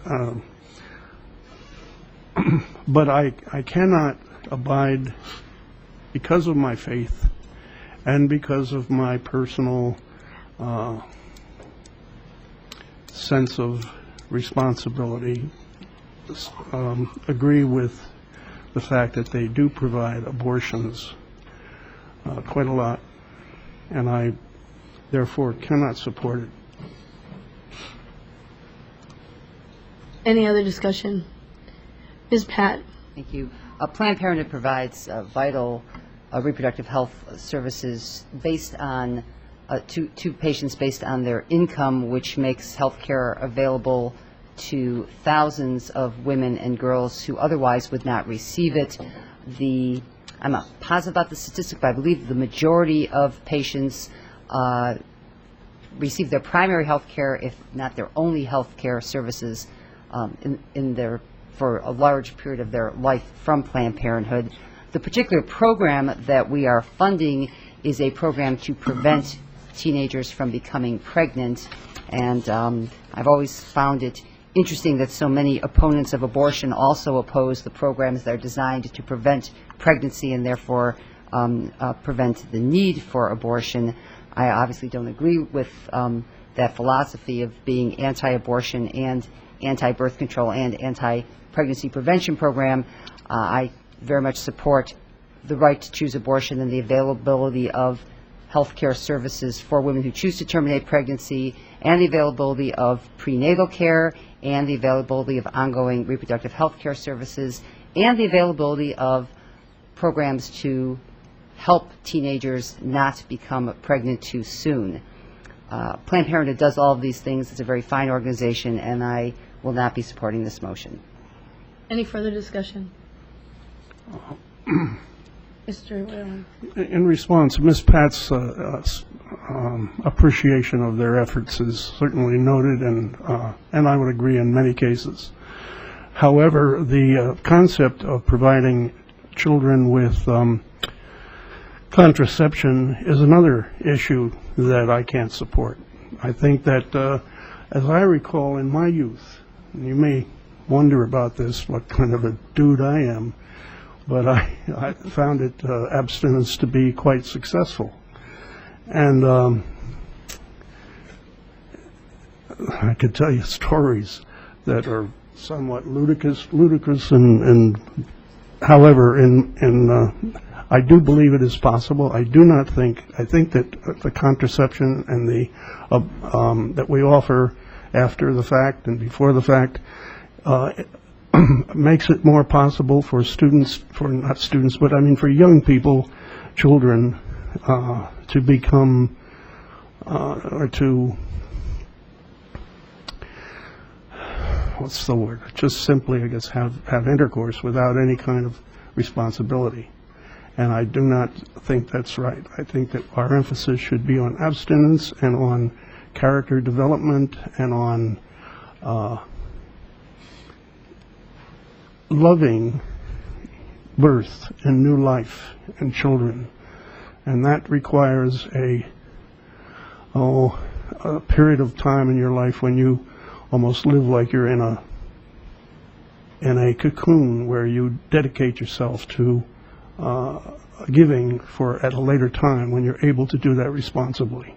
And I don't see that to be prevalent today, although there is a lot of interest. A growing number of people are showing an interest in that.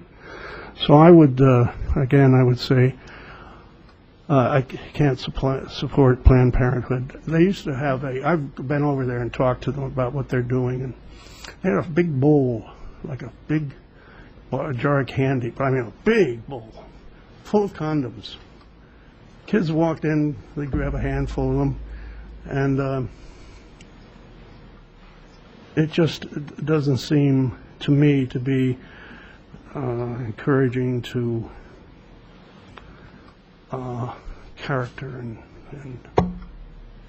and chastity and purity of purpose.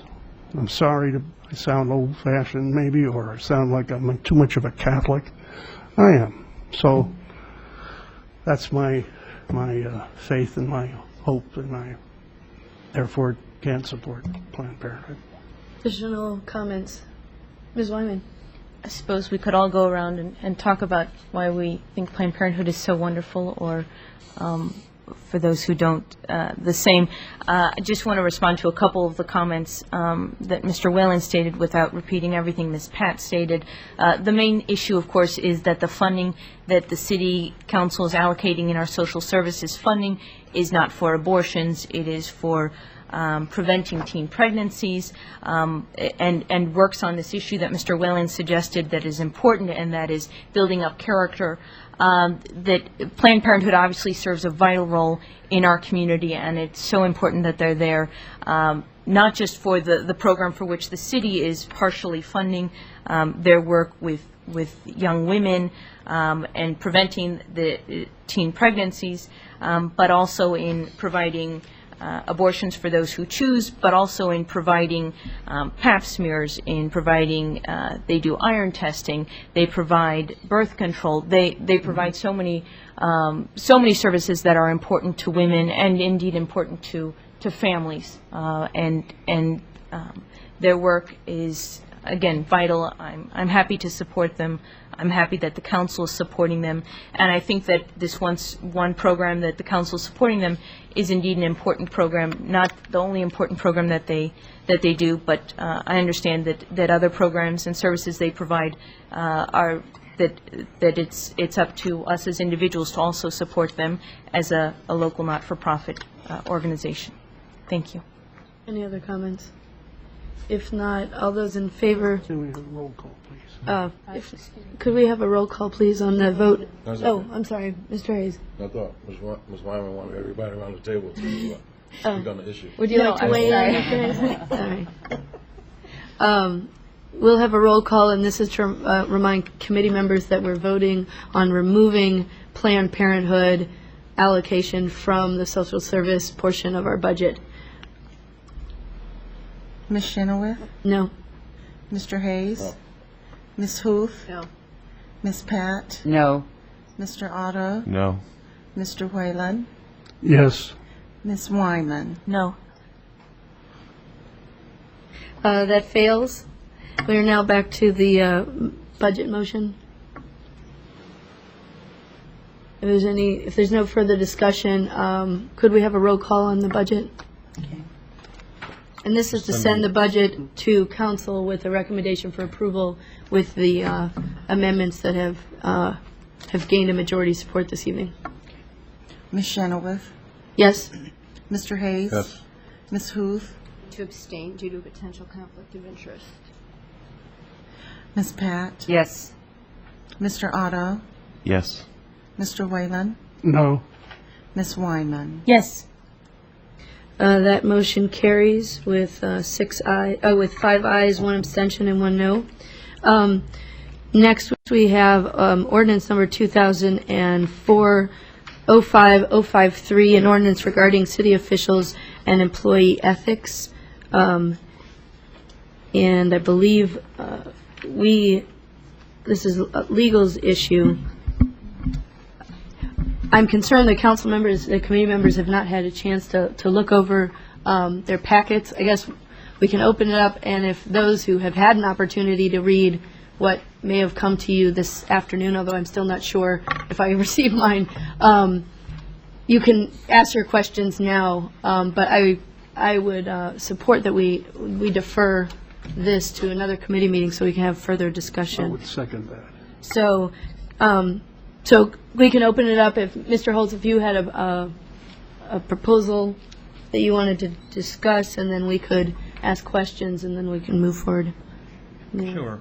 You have seen this in a related version in your capacities as Cunningham Township officials. This one is different. This is not Lisa Madigan's version, the Attorney General's version. This is the version that I think sets the bare minimum of what the council is required to do.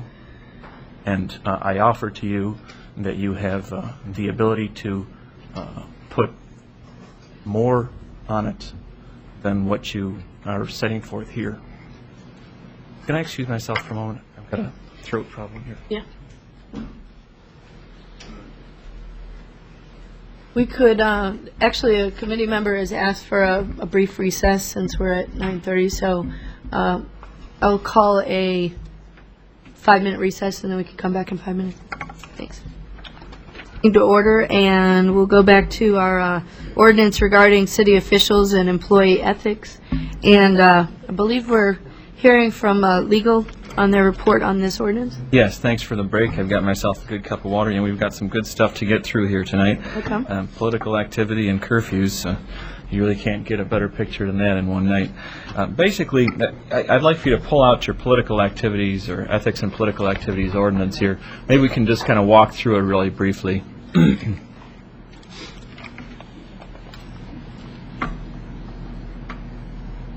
Should be, I think, the second item in your packet. So confused. Essentially, what this ordinance comes from is a state law. Actually, a couple state laws that are. Can you? Yeah, a couple state laws that are joined into one area that's codified by state statute, and that law. If you recall, a few years ago there was a State Gift Ban Act that was passed. That was kind of an earlier attempt by the state legislature to regulate a certain unethical activity by state and local government officials.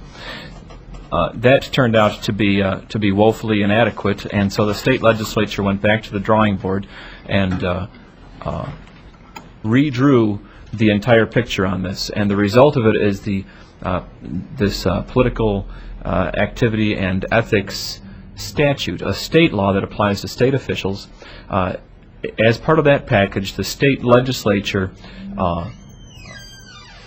repealed the former Gift Ban Act and then reenacted it with some cleanups in this particular state law.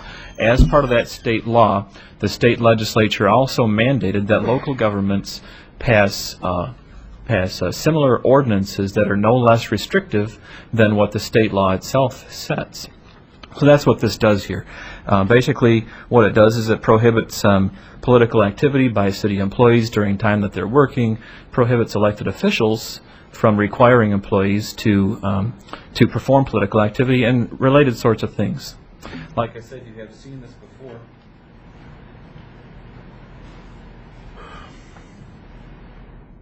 Where this differs from what you did as Cunningham Township officials is in the creation of a commission and in the level of penalties that are imposed.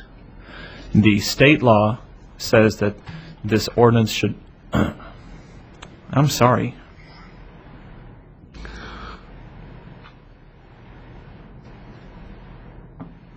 State law says that this ordinance should be no less restrictive than what the state law imposes on state officials. And in essence, I think what that means is that the kinds of activities that are prohibited should be no less restrictive. Mr. Angel of mercy. Pardon me? An angel of mercy.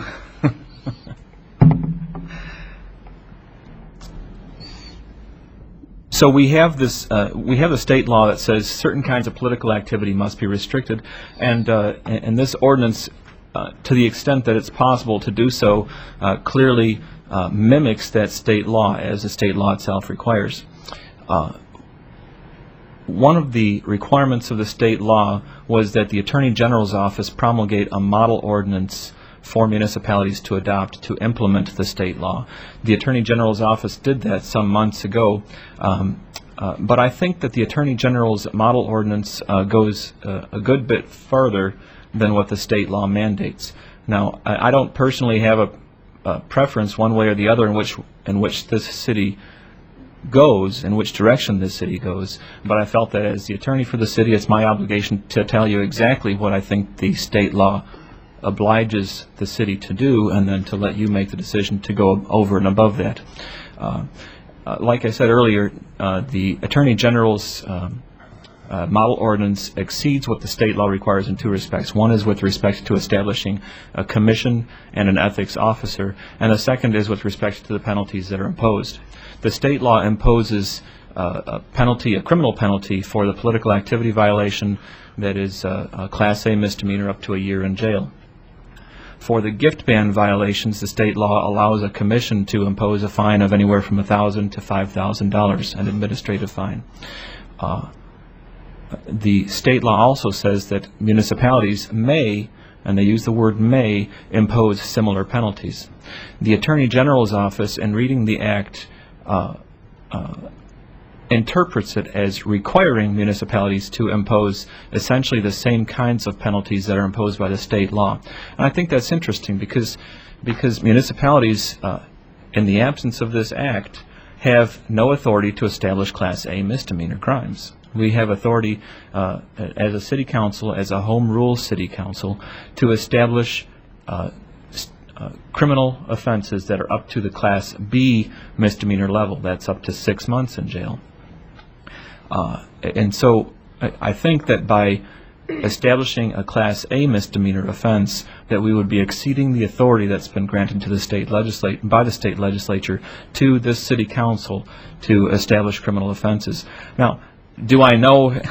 I don't know whether that's going to be borne out in the court decisions, but my concern is that if this council establishes a Class A misdemeanor offense for these violations, and then somebody gets charged with a Class A misdemeanor offense, their first defense will be, it certainly would be if I was their defense attorney, their first defense would be, they don't have the authority to charge me with a Class A misdemeanor because you don't have the authority to make a Class A misdemeanor.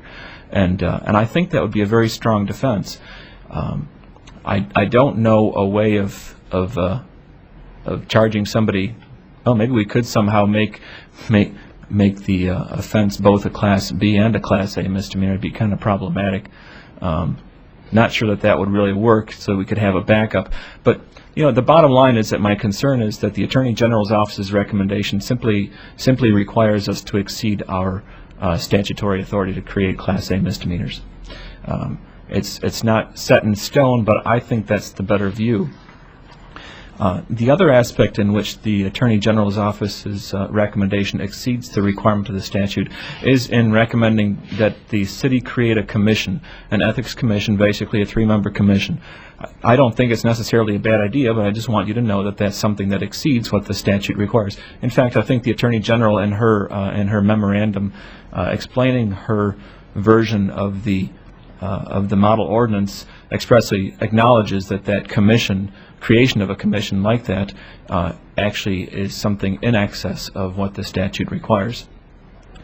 There is one aspect of the proposal that I have before you, and it's noted in my memo as well, that also does in fact exceed what the state statute requires. My proposal does include a proposal for creating an ethics advisor that would be basically someone appointed by the chief administrative officer of the city to serve as the first stop, I suppose, for anybody who's got an ethical question. And the point about that is that hopefully there will be some consistency of interpretation about all this.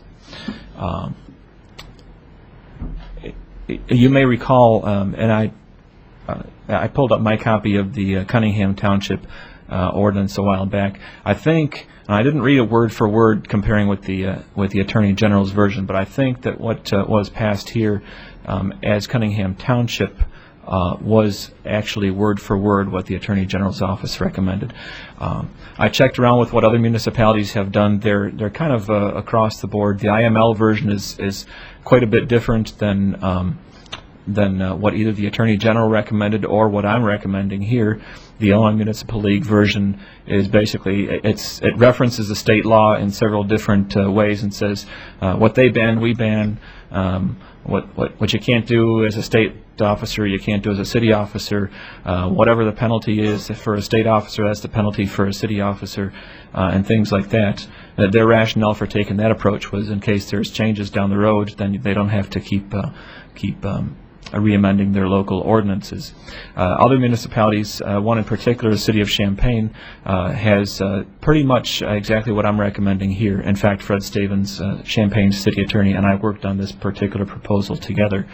So I think pretty clearly there are other attorneys out there who view this much the same way as I do.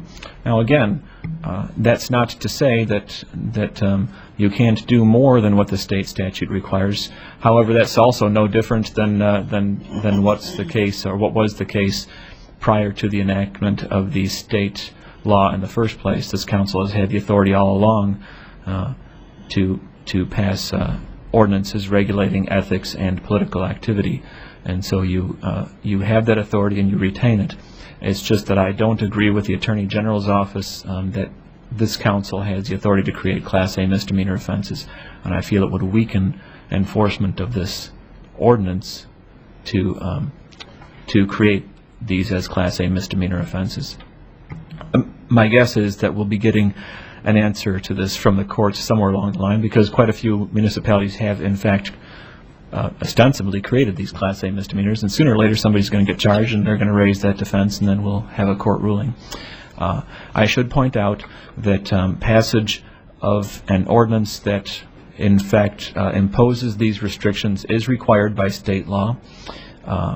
There is no choice for the City Council about whether or not to do it, at least to the minimum standards that are set forth in the state law. I think that's probably the guts of what I have to say. Since you haven't had the chance to read this, maybe that suffices. I don't know, Mayor, can you think of anything else to add to that off the top of your head? No, again, just the two differences are that commission, which is not a requirement in the level of the fee. And, whatever we decide to do tonight, I would suggest that we do the same at the township. I think one of the things that Ms. Elliott was suggesting is that if there was an ethics advisor or officer or commission, that the township piggyback on the structure set up by the city. So, again, whatever we decide to do tonight or in 2 weeks, we should mirror what we do here at the township. And I'm sorry, there is actually one other point I wanted to make. You will notice when you have the chance to read through this proposal that I included in the definition of employer or City of Urbana, I can't remember specifically which definition, I included the Urbana Free Library as well. The Free Library is a little bit of an odd creature in terms of exactly what kind of an entity it is. But it's appropriate for them to be covered by something like this. I spoke a while back with Fred Schliff, the director of the library, and he asked that when the City of Urbana does something about this, that the city include coverage of the Urbana Free Library within whatever the city does. The only other thing, and with the Gift Ban Act ordinance that we adopted, our ethics advisor was the personnel director, Mona Shannon, and so I would assume that we would do the same thing with this ordinance. Are there any questions for staff, Ms. Wyman? I have a few questions just off the top of my head. First is this the state's attorney that enforces this? No. In fact, it would be the city attorney's office under the way the state statute is set up. Ms. Madigan's memo addressing her version of the proposal specifically makes that point that the state's attorney's office does not do that, is not empowered to independently prosecute those by the way the act is set up. Now, I believe that it is possible for municipalities and counties to enter into some kind of intergovernmental agreement allowing the state's attorney to act as the prosecutor for these things. But at this point, the way it's written under the state law and the way it's presented in this ordinance, it would be the city attorney's office. And so if it's the city attorney that enforces this, what happens if it's the mayor or a council member who is charged as violating that? I presume the city attorney can't defend that person that he or she's charging. Is that right, or how does that work? Well, in fact, the city attorney would probably be obligated to prosecute the person. I think that you will find that if a member of council or the mayor or probably pretty much any other city official is charged with a crime, I'd have to go and double check exactly how this works if you'd like an answer that's not just off the top of my head, but I believe that it would be considered a misappropriation of public funds for the city attorney's office to defend a city official who's charged with a criminal violation, because a criminal violation is considered to be a private something that would a defense of someone on the council for against a criminal charge would be considered giving them a private benefit with taxpayer funds. So these would all be criminal charges rather than civil penalties, even though it would just be a fine rather than a Class A misdemeanor? Well, likewise, under the way I've got it proposed here, since you were talking criminal charges, I'm sorry, I kind of reverted back to Ms. Madigan's version. The way it's proposed here is ordinance violation. Still, it would be the city attorney's office that would be obligated to take care of those prosecutions. I should add, as a point of clarification, on the proposal as set forth by the Attorney General's office, she has two different tracks for the two different types of violations. The one is the political activity violation. Basically, any employee using city funds or city time or city property to do political activity, or any public official or elected official or other employee somehow pressuring an employee to use city funds or something like that for political activity. All that under the Attorney General's version would be prosecutable only as a Class A misdemeanor. It would not carry a separate fine, as I read it. So that one is strictly set up as a criminal charge. The other part of the of the Act requirement, that is, not the political activity, but the gift ban requirement. Under the Attorney General's version, the gift ban requirement is not a Class A misdemeanor. It's considered a criminal offense, but a petty offense or a business offense, and that's the one that carries a fine of $1,000 to $5,000. Now, the distinction between those two is more than just the classification, but is also in who prosecutes. For the criminal violation, I believe that it would automatically get forwarded to the prosecuting attorney, whoever that would be, the city attorney or by an agreement with the state's attorney. On the other hand, for the gift ban type of violation, it would be the commission that would make the decision about a fine, or the commission would have the option, for whatever reason, and the standards are not really spelled out, but the commission would have the option of instead just booting that as well over to the prosecuting attorney. Okay. I have one more question, if I may. And that is with regard to the political activity issue. I guess I have a question as how that interferes or gets entangled with First Amendment issues. And then the other, I guess, part of that is with elections or with council members or mayor or city clerk, people who are currently elected running for re-election or for another office and using this public space, the chambers, council chambers, for example, as a place to either do a press conference or to participate in a city forum sponsored by the League of Women Voters or put on by them by a candidate or another candidate, and how that works. And I guess if there was a question or an issue of holding an event outside, or I guess mostly it would be inside council chambers, or using the city facilities, if that candidate, or I guess it would be the elected official, would go to you for as far as deciding whether that could be a violation of this ordinance or the ordinance that we pass, and whether your advice would then be a final decision, or how that would work. Well, and that I'll kind of break up your question into several different questions. I'll start with the last one first. The question about whether or not my decision would be the final decision is answered in part by the ethics advisor. Part of the point of having the ethics advisor is to have somebody in there who's part of the decision-making process, and not just my office or the state's attorney's office.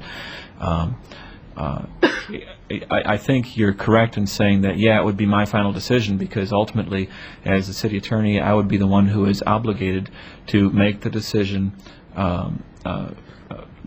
based on the facts that whatever investigation has presented, whether or not there's probable cause to believe that a crime has been committed, and whether or not it's something that should be prosecuted. So, yeah, that's a problematic thing. That's a problematic thing no matter which version you adopt, whether it be the one that's before you or whether you go with the one that Ms. Madigan has proposed.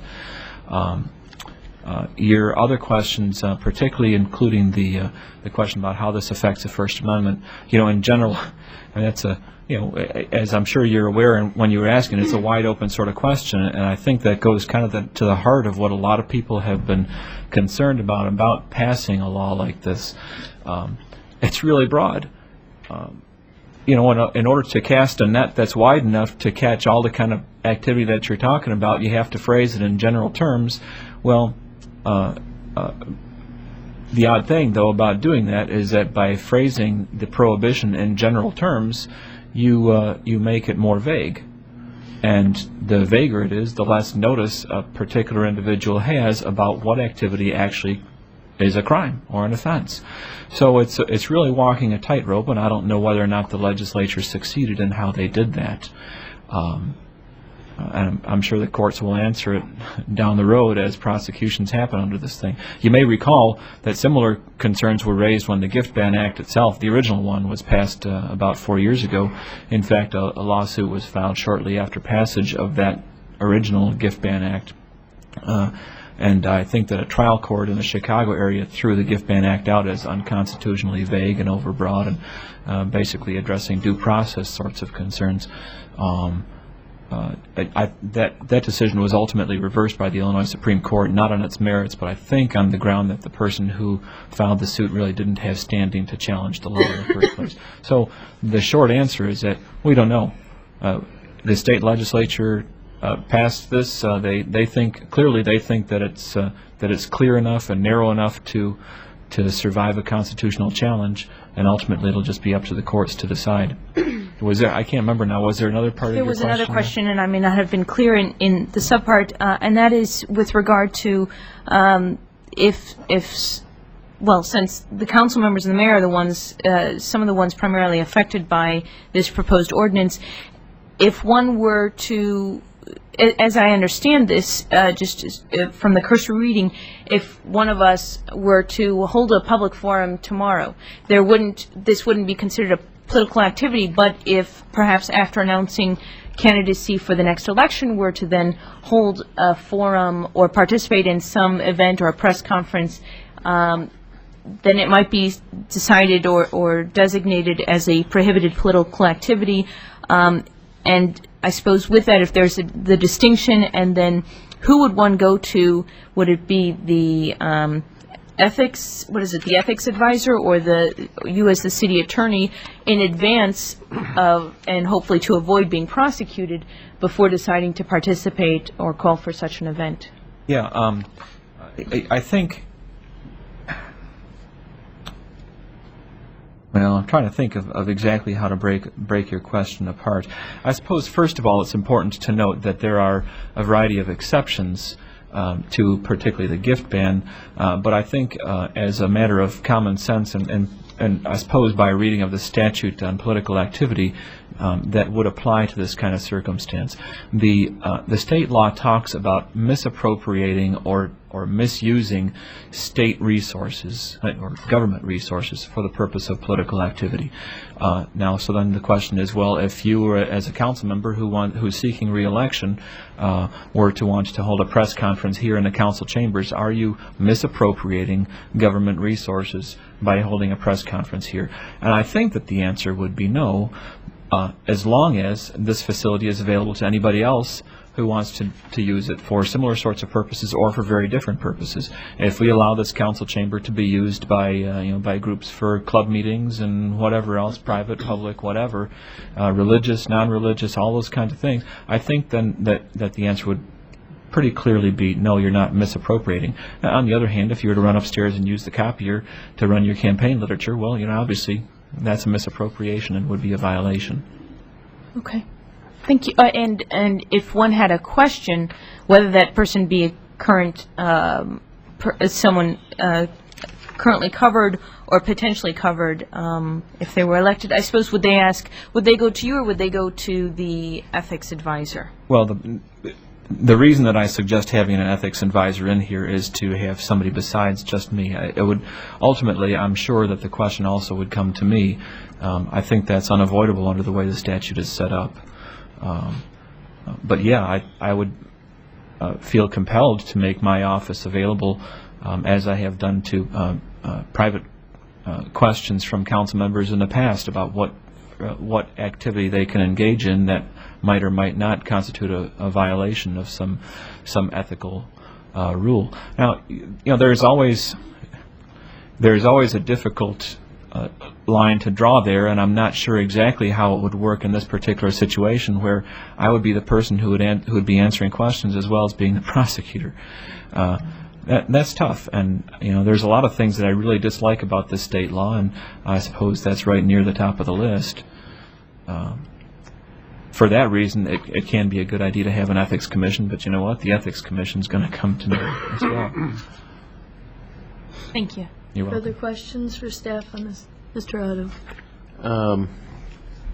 I've got several questions. I guess one is, to violate this, it would have to be an intentional violation, right? So yes. If somebody went to the ethics advisor and got an opinion and you hadn't expressed an opinion to the contrary, they could probably rely on that in good faith, at least until you said, hey, I don't think you ought to be doing that, because they wouldn't be intentionally violating it. They would be acting in good faith, right? Well, or am I misinterpreting what intent means? I'd like to say I agree with you, and that doesn't mean that I disagree with you at this point. There is some law, I forget exactly what the concept is called, reliance on people with authority or something to that effect. I don't know. Cast your mind back to Ms. Wyman. Your law school memory is probably a lot fresher than mine. there's this concept about calling an official who is charged with interpreting a particular type of a law and relying on their advice, and that being some sort of a defense.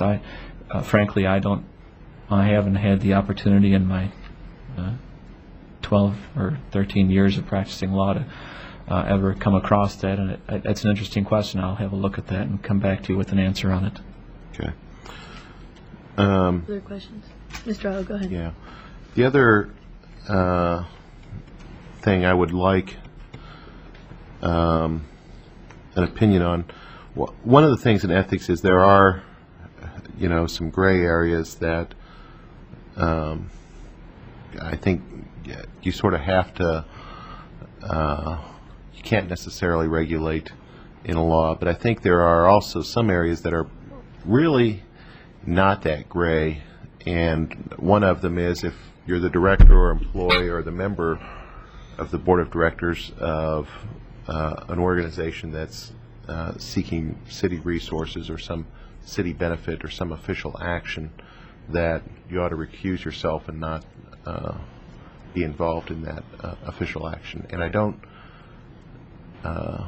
have something more specific than that, but I think if it were possible to craft a provision that in a case like that, which seems pretty clearly over the line, I think we'd be well advised to go ahead and include that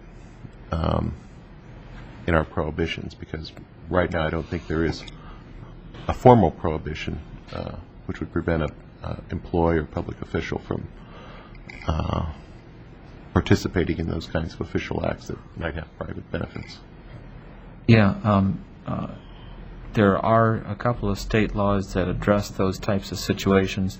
They're fairly broad, although not perhaps as broad as they used to be because of some ensuing court decisions. Basically, they deal with the concepts of really what you're talking about is self-dealing. A council member or a board member basically helping to make a decision that then funnels money back into their own pocket, their own organization.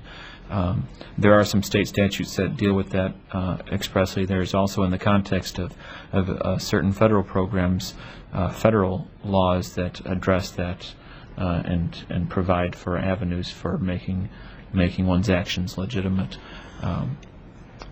Certainly, I think there are actually other things that the ethics and political activity law that's been passed by the state. There are other loopholes and areas that they just don't cover. But that's a raging debate at the State House and wherever else, and people have all different kinds of views on exactly how ethics for politicians should work and what is appropriate. Okay. Well, I would be interested, we don't have to do it tonight, but if it's possible next week to come up with a formulation that we can at least discuss and decide whether or not that's something that we want to do, because I think it is important, if we're entrusted with the public purse, for the public to have confidence that we're using it, that we're not using it in a way that might benefit ourselves. Okay. And not just the public purse, but the public power, to make laws and do zoning decisions and all kinds of things, and not just city council, but city employees as well, issuing permits, those sorts of things.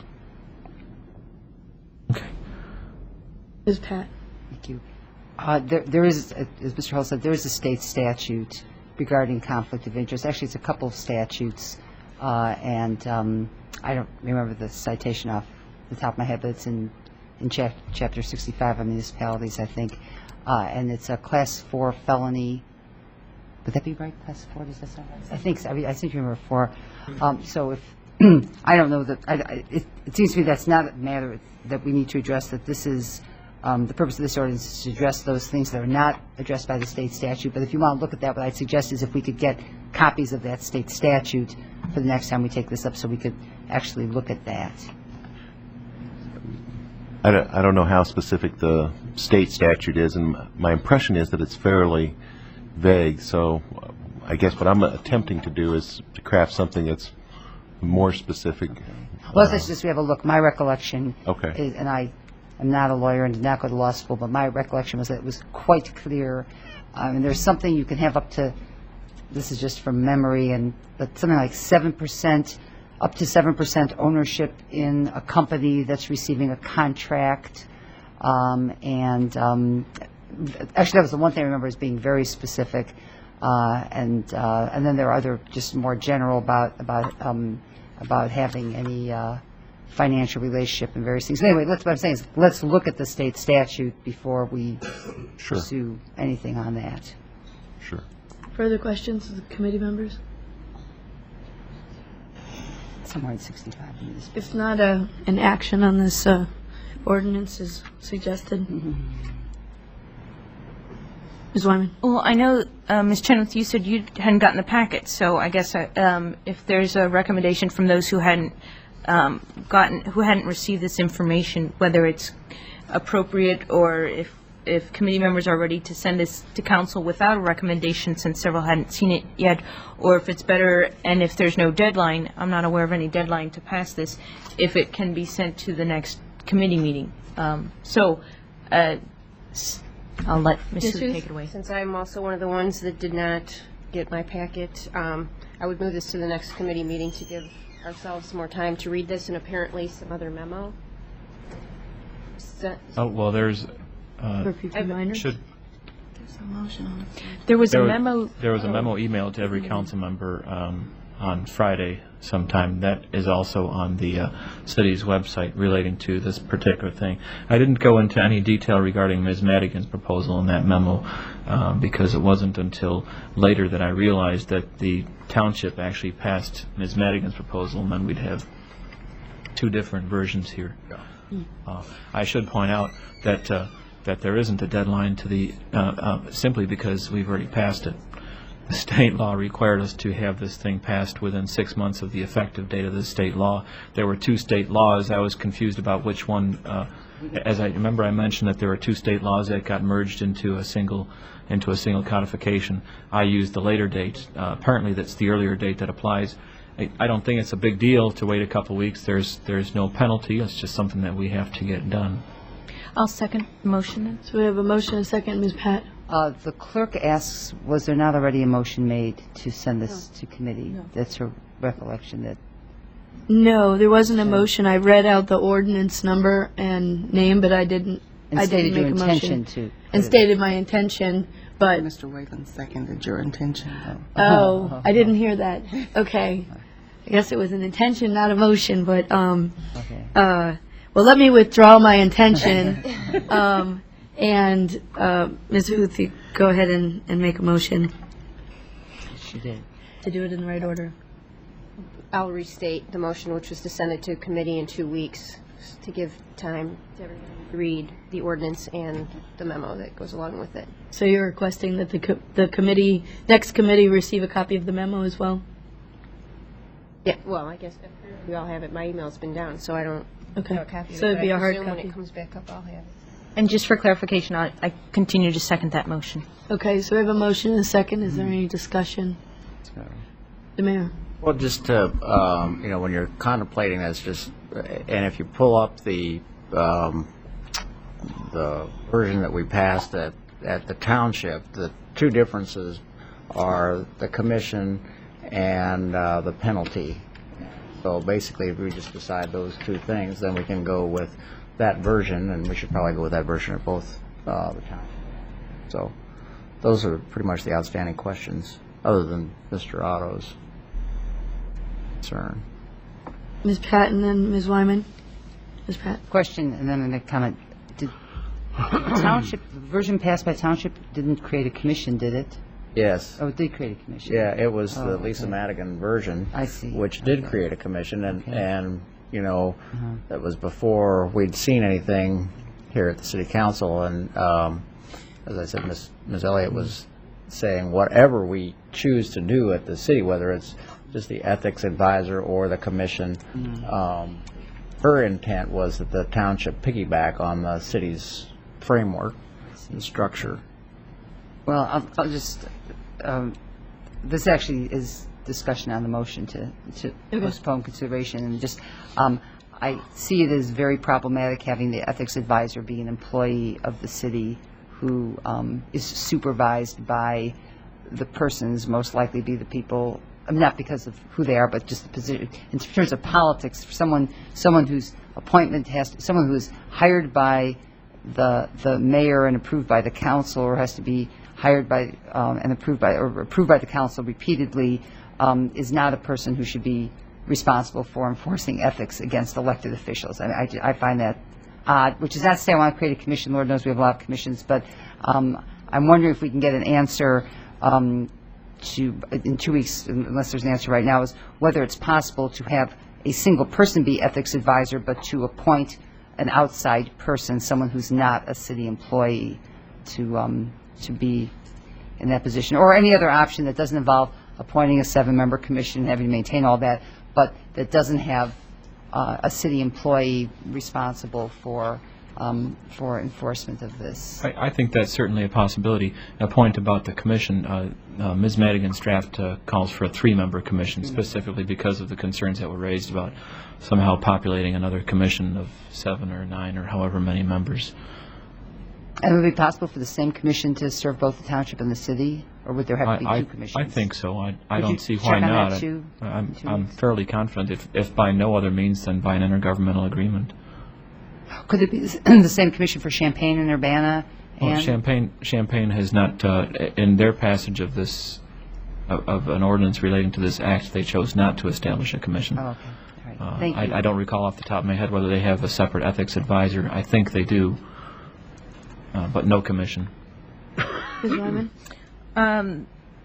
Yeah, I just wanted to, since Cunningham Township, of which we're all board members, has also voted on this, if we're going to try and have the same one, maybe it would make sense. I don't know if Mr. Holtz has already talked with Ms. Elliott about this, but if we wanted to put this on the Township Budget Committee agenda, which would be June 28th, the same date as the next time we're going to be discussing this ordinance, or the following Monday, which would be the same as the Township Board meeting, which is presumably when we may vote on this ordinance to presumably revoke the Township ordinance that we passed and put in place this new or revised version that Mr. Holtz has presented to us tonight. So just, I don't know if Mr. Holtz, if you've already talked with Ms. Elliott, but if not, if you could get copies of this information to her so that we could include that on the agenda and discussion on the 28th, or if not, at least at the first council meeting in July. Thank you. Okay, I'll forward it to Ms. Elliott and, is it Fred Grosser? Yes. Fred Grosser. Thank you. Any other comments on the motion, which is to send this to the next committee? All those in favor, please signify by saying aye. Aye. All those opposed? That motion carries. Next, we have ordinance number 2004-06068, an ordinance amending the City of Urbana Code of Ordinances. This refers to curfew for minors. And I believe we'll hear staff report. It'll be from me again. We've had a curfew ordinance on the books for quite a few years, certainly since well before my time with the City of Urbana. Over the years, in various municipalities throughout the country, on occasion people have raised challenges to curfew ordinances based on various constitutional arguments. Most recently and most significantly for us, a challenge was raised in the 7th Circuit U.S. Court of Appeals. The challenge was to an Indiana curfew law, not an Illinois or not an Urbana one, but it's quite similar to what we have. And the 7th Circuit U.S. Court of Appeals, which covers Indiana, Illinois, and Wisconsin, ruled that that particular Indiana statute was unconstitutional. I immediately ordered our police department to suspend enforcement of our own because of my concerns with our own version.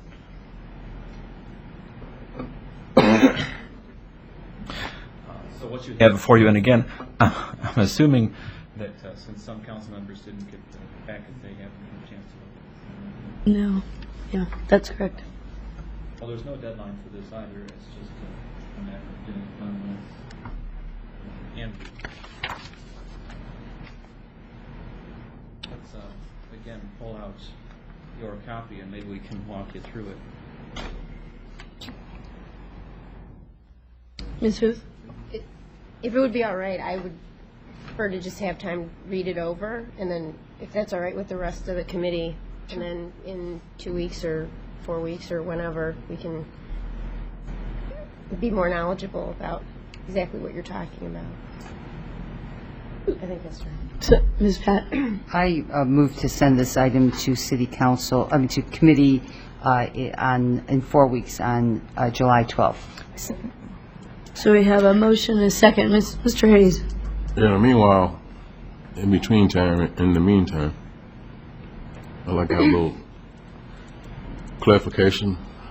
Number one, it appears that in this particular issue that the minor and the parent are both going to be fined. Well, there is, in fact, no. There is, well, it depends on the circumstances. Under our current ordinance, the minor could be charged with curfew, and the parent could be charged with a curfew violation for having allowed the minor out. And I retain that scheme in this particular proposal. My proposal is to do what the Seventh Circuit said is required in order to make our ordinance and similar ordinances constitutional in what the Seventh Circuit views as constitutional requirements. So basically, I've just added language to it that requires officers to make certain inquiries, added a few exceptions, but otherwise, essentially, the ordinance that I propose remains the same as what we've got on the books right now. There is, I should point out, a typo in my memo, and maybe Mr. Hayes, maybe that's where some of the confusion arose here.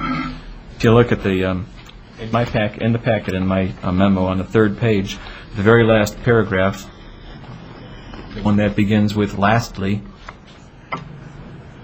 that says, lastly, note that current subparagraphs B and D contain language prohibiting a parent or guardian of a minor under 16 years of age or under from being out in public unsupervised. The typo is that the parent is not the one who's prohibited from being out unsupervised, it's the minor. So it should read it that way, that it's the minor is not allowed to allow the juvenile out. I don't know how that slipped past me, but there it is. And basically the point is that the Seventh Circuit looked at a couple of things. It looked at the allowing minors out for legitimate activities, and what the Seventh Circuit considered legitimate activities were largely related to constitutional free expression types of situations. A few other things like emergencies and whatnot. And the significant problem that the Seventh Circuit had with Indiana's law was that Indiana's law did not require the officer, the arresting officer, to ask any questions of the juvenile before giving him a citation. He could just see that the kid was out past the curfew hours. That alone was enough then to make the kid subject to getting a notice to appear. The court said no. In order for it to be constitutional, the officer has to at least ask what are the legitimate reasons for being out. And so that's basically what this ordinance is designed to address. My only other concern was the fact that, you have some parents who are not in control, and some of these kids are going to stay away from home and do what they want to do when they get ready. And something needs to be done about that too. I agree. It's a very difficult question for the juvenile law enforcement authorities throughout the county. We've been wrestling with it for many years. I continue to have my own qualms about it one way and the other. I think it's important for parents to be allowed to direct the activities and control the activities of their kids. I think it's also important to recognize that the vast majority of situations, in fact, certainly the only situations that I'm aware of in which I've seen notices to appear issued by to kids by our officers, have involved situations where the kids are out without their parents' permission, or they were given permission to be somewhere, but they're somewhere else, and the parents are upset about it. And so you always have this balance to draw. There's a lot of kids out there who need the protection because they're not getting adequate control from elsewhere. And I think if you talk to the juvenile authorities throughout the county, and if you talk to the people who've been going to the juvenile justice forums that have been held in the last several months, you'll find there's very strong support for this kind of an ordinance. That doesn't mean to say that the support is universal, and there certainly are a lot of reasons why I could see why someone would not want it. But overall, I think it's a very effective tool for law enforcement. I want to remind the committee members that there's a motion to defer. If the folks would like to withdraw that motion to have a discussion, then that's fine. Otherwise, the motion on the floor is to defer and to come back. But, pardon me, just for clarification, the motion is to postpone consideration until July 12th. Postpone consideration to July 12th. So if there's any discussion on that motion, the chair would entertain discussion. If not, all those in favor, please signify by saying aye. Aye. All those opposed, that carries unanimously. Next, the chair would entertain a motion to go into closed session. Ms. Wyman? I move we go into closed session for the purpose of reviewing closed session minutes. Second. We have a motion and a second. Any discussion? If not, all those in favor signify by saying aye. Roll call vote.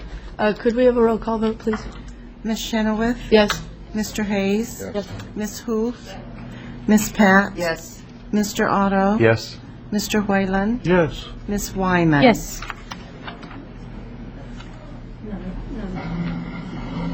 Public comment on the 2005 fiscal year tentative budget for Cunningham Township. Is there anybody here to speak at this public hearing?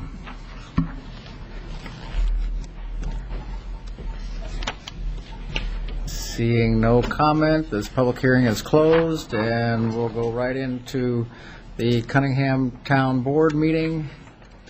Will the clerk please call the roll?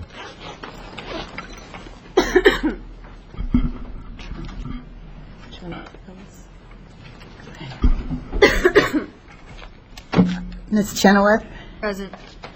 Mr. Hayes? Ms. Huth? Ms. Pat? Present. Mr. Otto? Ms. Wyman? Here. Mr. Whalen? Mayor Satterthwaite? Here, get a phone call from Mr. Whalen saying he's not going to be able to attend. He's still having, undergoing tests.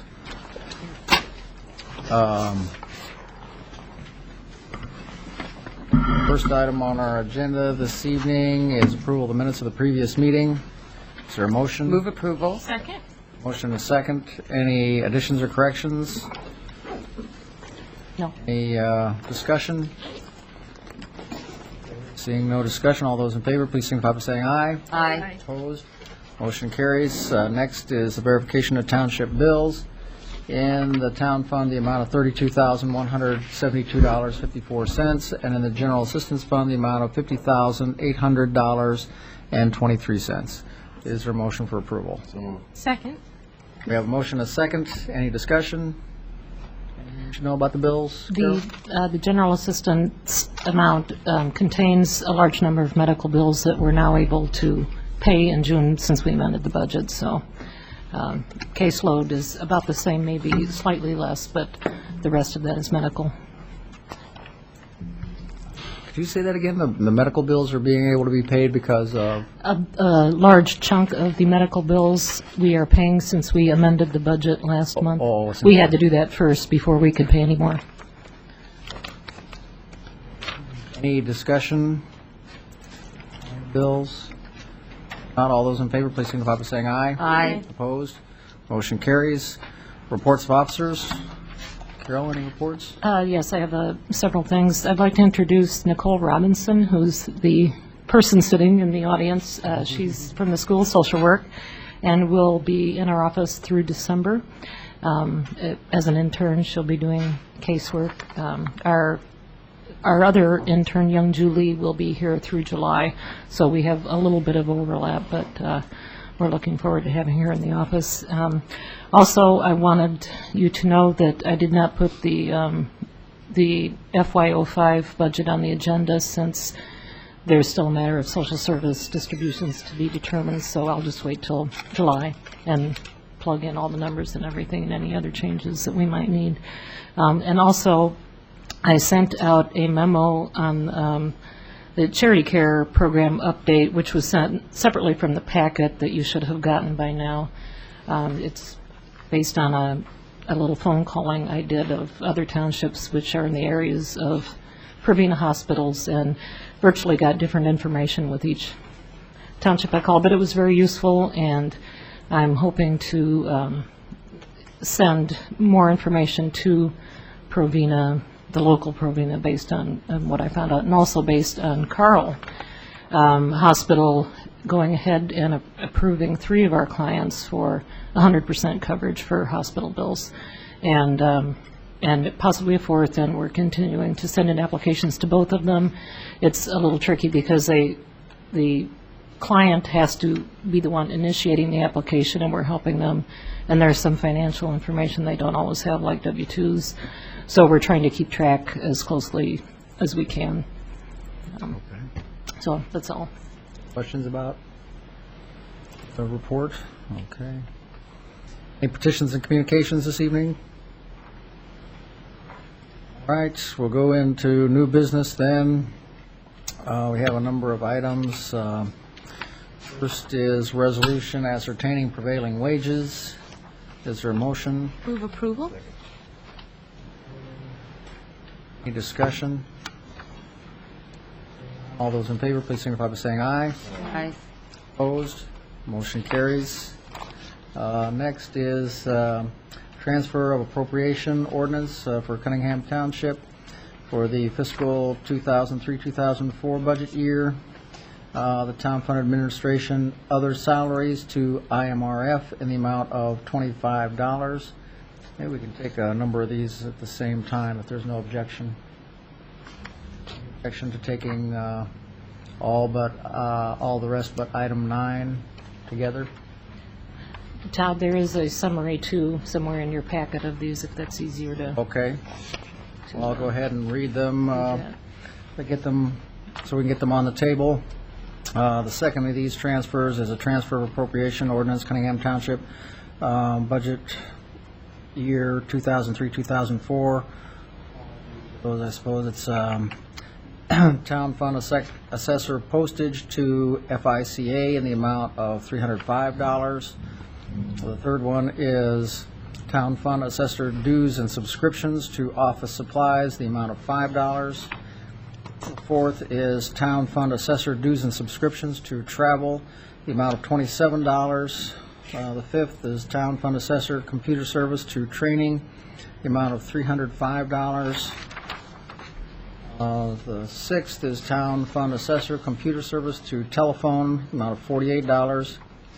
The seventh, general assistance fund postage to telephone, the amount of $28. Carol, did you want to go over these? I imagine this is just end of the year cleanups. Correct. Even with amending the budget, we still didn't know what some of the final bills would be, so this is taking those bills into account, and those were the transfers needed. Questions? Is there a motion?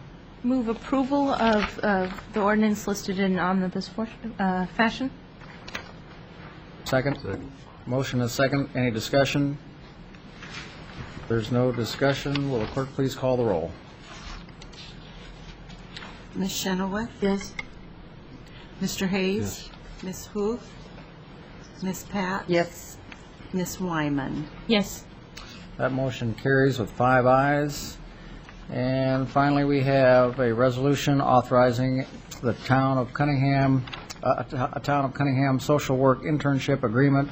This is June 2004 with Nicole Robinson.